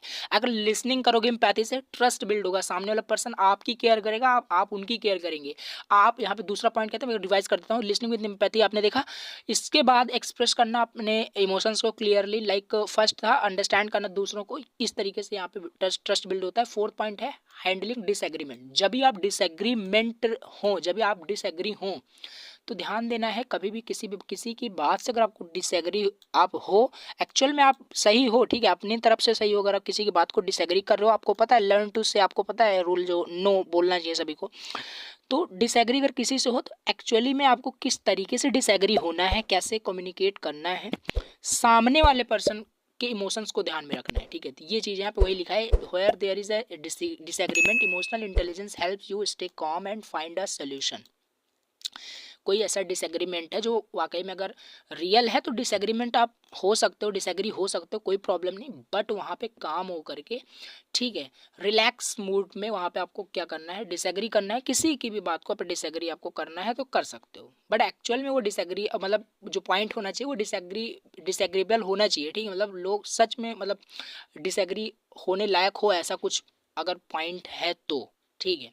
तो ये चीज़ है, नहीं तो आपको यहाँ पे काम हो करके कोई सोल्यूशन फाइंड करना है। लाइक आपको समझ में आ गया होगा कि हैंडलिंग डिसएग्रीमेंट का क्या मतलब होता है। सामने वाले पर्सन्स के फीलिंग्स को ध्यान में रखते हुए डिसएग्री हुआ जाता है, लाइक समझ रहे होंगे। फिफ्थ जो पॉइंट है, बिल्डिंग कनेक्शन। बिल्डिंग कनेक्शन क्या होता है? जब कनेक्शन बिल्ड करोगे तो सिंपल सी बात है, ट्रस्ट बिल्ड होगी। Trust grows when people feel a connection. देखो यहाँ पे लिखा है एक वर्ड में, ट्रस्ट बढ़ता है जब पीपल फील करते हैं कनेक्शन। जैसे एक एग्जांपल, जैसे मान लो आपके फ्रेंड सर्कल में, फ्रेंड्स का एग्जांपल ही दे रहा हूँ, जैसे मान लीजिए आपकी क्लास में कोई फ्रेंड है, आपका कोई टॉपर फ्रेंड है, तो आपका टॉपर फ्रेंड अगर आपके साथ कनेक्शन बनाया है या आप उसके साथ कनेक्शन, सिंपल सी बात है आप उसके साथ कनेक्शन बनाए हो, तो आप थोड़ा सा रिलैक्स में रहोगे, यानी एक ट्रस्ट रहेगा कि हाँ ये चीज़ अगर मुझे ये कुछ बता रहा है, ये चीज़ टॉपिक अगर पेपर में बता रहा है आएगा तो मे भी आएगा, ठीक है, ये ट्रस्ट है, इससे ट्रस्ट बढ़ रहा है क्योंकि आपने उसके साथ कनेक्शन बना रखा है, ठीक है। तो ये चीज़ है। Emotional intelligence help you create that connection by being aware of and respectful towards other feelings. Simple वही लिखा है कि कनेक्शन बिल्ड करने से ट्रस्ट बिल्ड होता है, इमोशनल इंटेलिजेंस वही हेल्प करता है आपको क्रिएट करने में कनेक्शन को। अगर इमोशनल इंटेलिजेंस होकर के जो हमने सारे पॉइंट बताए इसको फॉलो करके कम्युनिकेशन करते हो तो एक कनेक्शन बिल्ड होगा, ठीक है, और कनेक्शन बिल्ड होगा देन ट्रस्ट ग्रोस, ठीक है। तो ये चीज़ हो गया यहाँ पे। इतने पॉइंट थे यहाँ पे, आपका फिफ्थ पॉइंट थे इसके अंदर, ट्रस्ट थ्रू कम्युनिकेशन के अंदर, ठीक है। एक बार हम ब्रीफ समरी लेते हैं क्या हमने पढ़ा। हमने देखा हमारा जो टॉपिक था सिलेबस के अंदर इमोशनल इंटेलिजेंस था, इसकी डेफिनेशन हमने पूरा अच्छे से यहाँ पे डिस्कस की क्या है क्या नहीं, ठीक है। इसके बाद हमने यहाँ पे और भी यहाँ पे डेफिनेशन देखी, एग्जाम्पल के साथ समझा। इसके बाद यहाँ पे सिग्निफिकेंट इन बिल्डिंग ट्रस्ट देखा, ट्रस्ट थ्रू कम्युनिकेशन करके जो दिया था इसका मतलब वही है कि क्या सिग्निफिकेंट है ट्रस्ट बिल्ड करने में अगर आप एक इमोशनल इंटेलिजेंस पर्सन हो तो, ठीक है। तो ये चीज़ में 5 पॉइंट थे, understanding others, expressing your self clearly, ठीक है, listening with empathy, handling disagreement and the fifth point is building connection. तो ये सारे पॉइंट्स थे इस यूनिट के अंदर। यहाँ पे जो मैंने टॉपिक आपको बताया था emotional intelligence trust through communication, ठीक है, ये टॉपिक आपका हो चुका है। अभी आज करूँगा, स्टार्ट करते हैं आज का topic thinking skill, meanings and its types, ठीक है। तो लेक्चर को स्टार्ट करने से पहले जस्ट छोटी सी एक रिक्वेस्ट है, अगर अभी तक चैनल को सब्सक्राइब नहीं किया तो प्लीज़ चैनल को एक सब्सक्राइब करना, अपने फ्रेंड के साथ इसको शेयर कर दिया करो, जिससे बहुत ही ज़्यादा मोटिवेशन मिलता है, लगता है कि हाँ आप लोग वीडियो लेक्चर देख रहे हो, देन कंटिन्यूसली फिर मैं रेगुलर हो पाऊँ, ठीक है, लेक्चर मैं डेली अपलोड कर पाऊँ। तो चलिए अभी स्टार्ट करते हैं। एंड अभी 3 से 4 लेक्चर आपका कंटिन्यूसली आएगा, जिससे कि आपका यूनिट 5 भी कंप्लीट हो जाएगा, आपको परेशान बिल्कुल भी नहीं होना है, ठीक है। तो चलिए यहाँ पे है थिंकिंग स्किल टॉपिक। अब हम देखते हैं क्या होता है थिंकिंग स्किल्स, ठीक है। तो बहुत ही इजी वर्ड में आपको हमेशा की तरह मैं समझाऊंगा, पूरा क्लियर हो जाएगा, जस्ट आपको पूरा अच्छे से लास्ट तक देखना है, ठीक है। चलिए देखिए थिंकिंग स्किल क्या होता है। अगर मैं आपसे पूछूं थिंकिंग स्किल क्या होता है, आपको डिफाइन करना है तो कैसे आप बताओगे। देखिए यहाँ पे लिखा हुआ है thinking skills refers to a set of mental processes and abilities that individual use to analyse information, solve problems, make decision and generate new ideas. देखो कितना सिंपल डेफिनेशन लिखा है। थिंकिंग स्किल का मतलब होता है सोचने का कुछ स्किल, मतलब मैं आपको बता रहा हूँ, देखो अच्छे से मान लीजिए मैं आपको बोलता हूँ कि मेरे पास कोई कुछ ऐसा प्रॉब्लम है जो मैं सॉल्व नहीं कर पा रहा हूँ, मैं आपके पास अपना प्रॉब्लम लेके आता हूँ कि आप मेरे प्रॉब्लम को सॉल्व कर दीजिए, ये मेरा प्रॉब्लम है। तो आप उस प्रॉब्लम को किस तरीके से अपने थिंकिंग स्किल को यूज़ करके उसको सॉल्व कर रहे होगे। अभी यार एग्जाम देने जब जाओगे तो वहाँ पर भी आपका थिंकिंग स्किल ही काम आने वाला है, ठीक है। सोच सोच के वहाँ पर आपको आंसर करना है, मतलब वही चीज़ है आपका थिंकिंग स्किल। मैं जो बताने की कोशिश कर रहा हूँ आई थिंक आप समझ रहे होंगे, ठीक है। तो यहाँ पे सिंपल टर्म में लिखा है, मैं एक बार फिर से पढ़ता हूँ। Thinking skills refers to a set of mental processes and abilities ठीक है। थिंकिंग स्किल आपका एक तरीके का मेंटल प्रोसेस होता है, एबिलिटीज होता है that individual use to analyse information, solve problems, make decision and generate new ideas. अगर आपके अंदर थिंकिंग पावर आपका अच्छा रहेगा तभी तो आप नए नए आइडियाज, नए नए कुछ इन्फॉर्मेशन एनालाइज कर पाओगे ना। तो वही है आपका सिंपल सा थिंकिंग स्किल। ठीक है, नाउ नेक्स्ट पढ़ते हैं यहाँ पे, these skills play a fundamental role in a various aspect of daily life including learning, decision making and problem solving. Simple सी बात है, अगर आपके अंदर थिंकिंग एबिलिटी नहीं है, ठीक है, आप कुछ सोच नहीं पाते हो, ठीक है, आपका आपके अंदर फोकस नहीं है, कुल मिला के कहने का मतलब अगर आपके अंदर थिंकिंग एबिलिटी नहीं है, थिंकिंग स्किल आपके अंदर नहीं है, तो आप डेली लाइफ में जो भी रूटीन आपका है तो वो आपका सही नहीं होगा। ठीक है, आप अच्छे से लर्न नहीं कर पाओगे, कोई भी चीज़ हो आप उसको लर्न नहीं कर सकते और कोई भी डिसीजन नहीं ले सकते। ठीक है, आप एक प्रॉपर डिसीजन, कोई भी प्रॉब्लम आप सॉल्व नहीं कर पाओगे अगर आपके अंदर डिसीजन जो आपका थिंकिंग स्किल की जो एबिलिटी अगर आपके अंदर नहीं है तो ये यहाँ पे वही लिखा है फंडामेंटल वेरियस मतलब इस रोल प्ले करता है डेली लाइफ में। ठीक है, जैसे कि यहाँ पे लिखा है learning and decision making and problem solving, यही सारी चीज़ें लिखी है। आई थिंक आपको समझ में आ रहा होगा। ठीक है, तो यहाँ पे आपको पता चल गया थिंकिंग स्किल क्या होता है, इसका मैंने थोड़ा सा डेफिनेशन आपको बता दिया। अभी हम इसके देखते हैं टाइप्स। ठीक है, इसके टाइप्स क्या क्या होते हैं, थिंकिंग स्किल्स के कितने टाइप्स होते हैं। अभी जब मैं आपको टाइप्स बताऊंगा तो इन्हीं में से आपके अंदर किस प्रकार की जो है थिंकिंग स्किल्स है आप उसको आइडेंटिफाई भी कर सकते हो कि मैं किस तरीके से सोचता हूँ, कोई भी प्रॉब्लम में अगर सॉल्व कर पा रहा हूँ, कोई भी डिसीजन ले पा रहा हूँ तो वो किस कैटेगरी में आएगा, किस टाइप्स में आएगा, यानी कि मेरे अंदर जो थिंकिंग एबिलिटी है वो किस टाइप की है। ठीक है, ये भी आइडेंटिफाई कर सकते हो। तो चलिए देखते हैं यहाँ पे कितने टाइप्स के होते हैं आपके थिंकिंग स्किल्स। तो आपको थिंकिंग स्किल्स यहाँ पे आई थिंक क्लियर हो गया होगा। ठीक है, now types of thinking skills. देखिए काफ़ी सारे यहाँ पे थिंकिंग स्किल्स के काफ़ी सारे टाइप्स होते हैं, जिसमें कि आपका पहला जो टाइप है क्रिटिकल थिंकिंग। देखो मैं आपको यहाँ पे एकदम टू द पॉइंट बनूँ, जैसे यहाँ पे लिखा है क्रिटिकल थिंकिंग। थिंकिंग का मतलब आपको समझ में अगर कुछ चीज़ें सोचना वगैरह। ठीक है, अब क्रिटिकल से यहाँ पे वर्ड एक आया है, क्रिटिकल से कुछ आई थिंक आप कुछ इमेजिन कर पा रहे होंगे, कुछ रिलेट कर पाओगे, जो कि कुछ मतलब सेंसिटिव चीज़ कुछ ऐसे आप रिलेट कर पा रहे होंगे। ठीक है, कुछ चीज़ क्रिटिकल है, ऐसा कुछ आप रिलेट कर रहे हो। ठीक है, अब उसी के बारे में सोचना, जो सेंसिटिव चीज़ें हैं कुछ क्रिटिकल है, ठीक है, उसी के बारे में सोचना, वही आपका क्रिटिकल थिंकिंग होता है। एक एग्जांपल चलिए लेते हैं, सारा क्लियर हो जाएगा। जैसे मान लीजिए आप एक पुलिस ऑफिसर हो, ठीक है, और किसी इलाके में या किसी गांव में मर्डर वगैरह हो चुका है मर्डर हो गया है और उसको आप सॉल्व करने के लिए वहाँ पे देखने के लिए समझने के लिए जाते हो।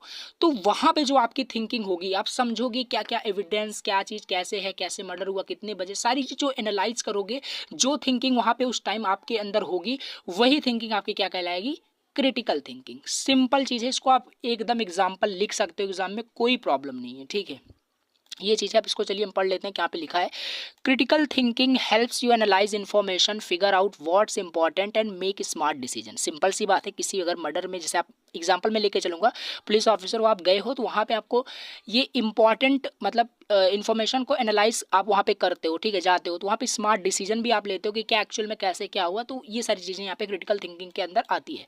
लिखा है it includes skill such as logical reasoning, evidence evaluation and the ability to identify. Simple सी बात है, किसी के बताने से थोड़ी ना आप मान जाओगे वहाँ पे ऐसे मर्डर हुआ था, ये चीज़ है। वहाँ पे आपका लॉजिकल चीज़ें, सारी चीज़ें आप थिंकिंग करते हो, लॉजिकल रीजनिंग से रिलेटेड, मतलब कि आपको पूरा वे कैलकुलेशन वगैरह करते हो कि हाँ इतने टाइम ये ऐसे था ऐसे। तो मैं आई थिंक आप रिलेट कर पा रहे होंगे। ठीक है, अब आप सीआईडी देखते हो, ठीक है, चलिए मान लिया आप सीआईडी देखते हो, तो सीआईडी में भी जो देखते नहीं हो वहाँ पे दया, अभिजीत, जो वहाँ पे कैरेक्टर्स हैं, कैसे वहाँ पे थिंकिंग करते हैं, तो एक रिलेट कर सकते हो आप, मैं बता रहा हूँ। ठीक है, तो critical thinking just related to critical things like, ठीक है, सेंसिटिव चीज़ें भी हो सकती है, यही चीज़ आपका क्रिटिकल थिंकिंग। यहाँ पे एग्जांपल भी मैंने दे रखा है, थिंक करिए, think of being a detective solving a mystery.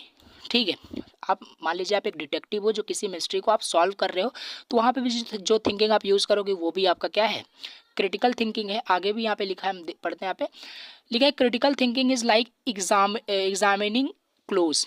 ये जो मैंने अभी आपको एग्जांपल नहीं दिया पुलिस ऑफिसर वगैरह, वहीं पे लिखा है क्रिटिकल थिंकिंग, जैसे कि कोई क्लूज या कोई सबूत, कोई एविडेंस को जब भी आप कलेक्ट करते हो, जहाँ पे भी मर्डर वगैरह हुआ है, तो वहाँ पे जो थिंकिंग यूज़ करते हो, that thinking is known as critical thinking. Simple, ठीक है। नाउ सेकेंड पॉइंट है आपका क्रिएटिव थिंकिंग।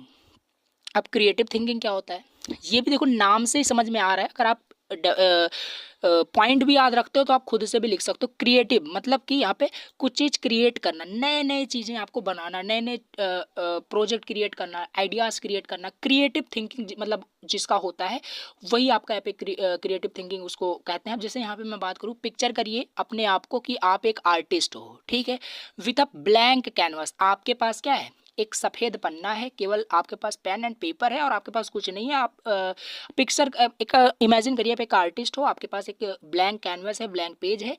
अब यहाँ पे आपका क्रिएटिव थिंकिंग आपका यूज़ होगा। आपको बोल दिया जाए कि आप कुछ यहाँ पे ड्रॉ करिए, कुछ अच्छा सा प्यारा सा, तो यहाँ पे जो भी आप ड्रॉ करोगे उस समय जो भी आप थिंकिंग करोगे, that thinking is known as creative thinking. Simple सी यहाँ पे डेफिनेशन लिखी है, यहाँ पे वो लिखा है creative thinking is like painting new and imaginative picture on that canvas using your unique ideas and colours.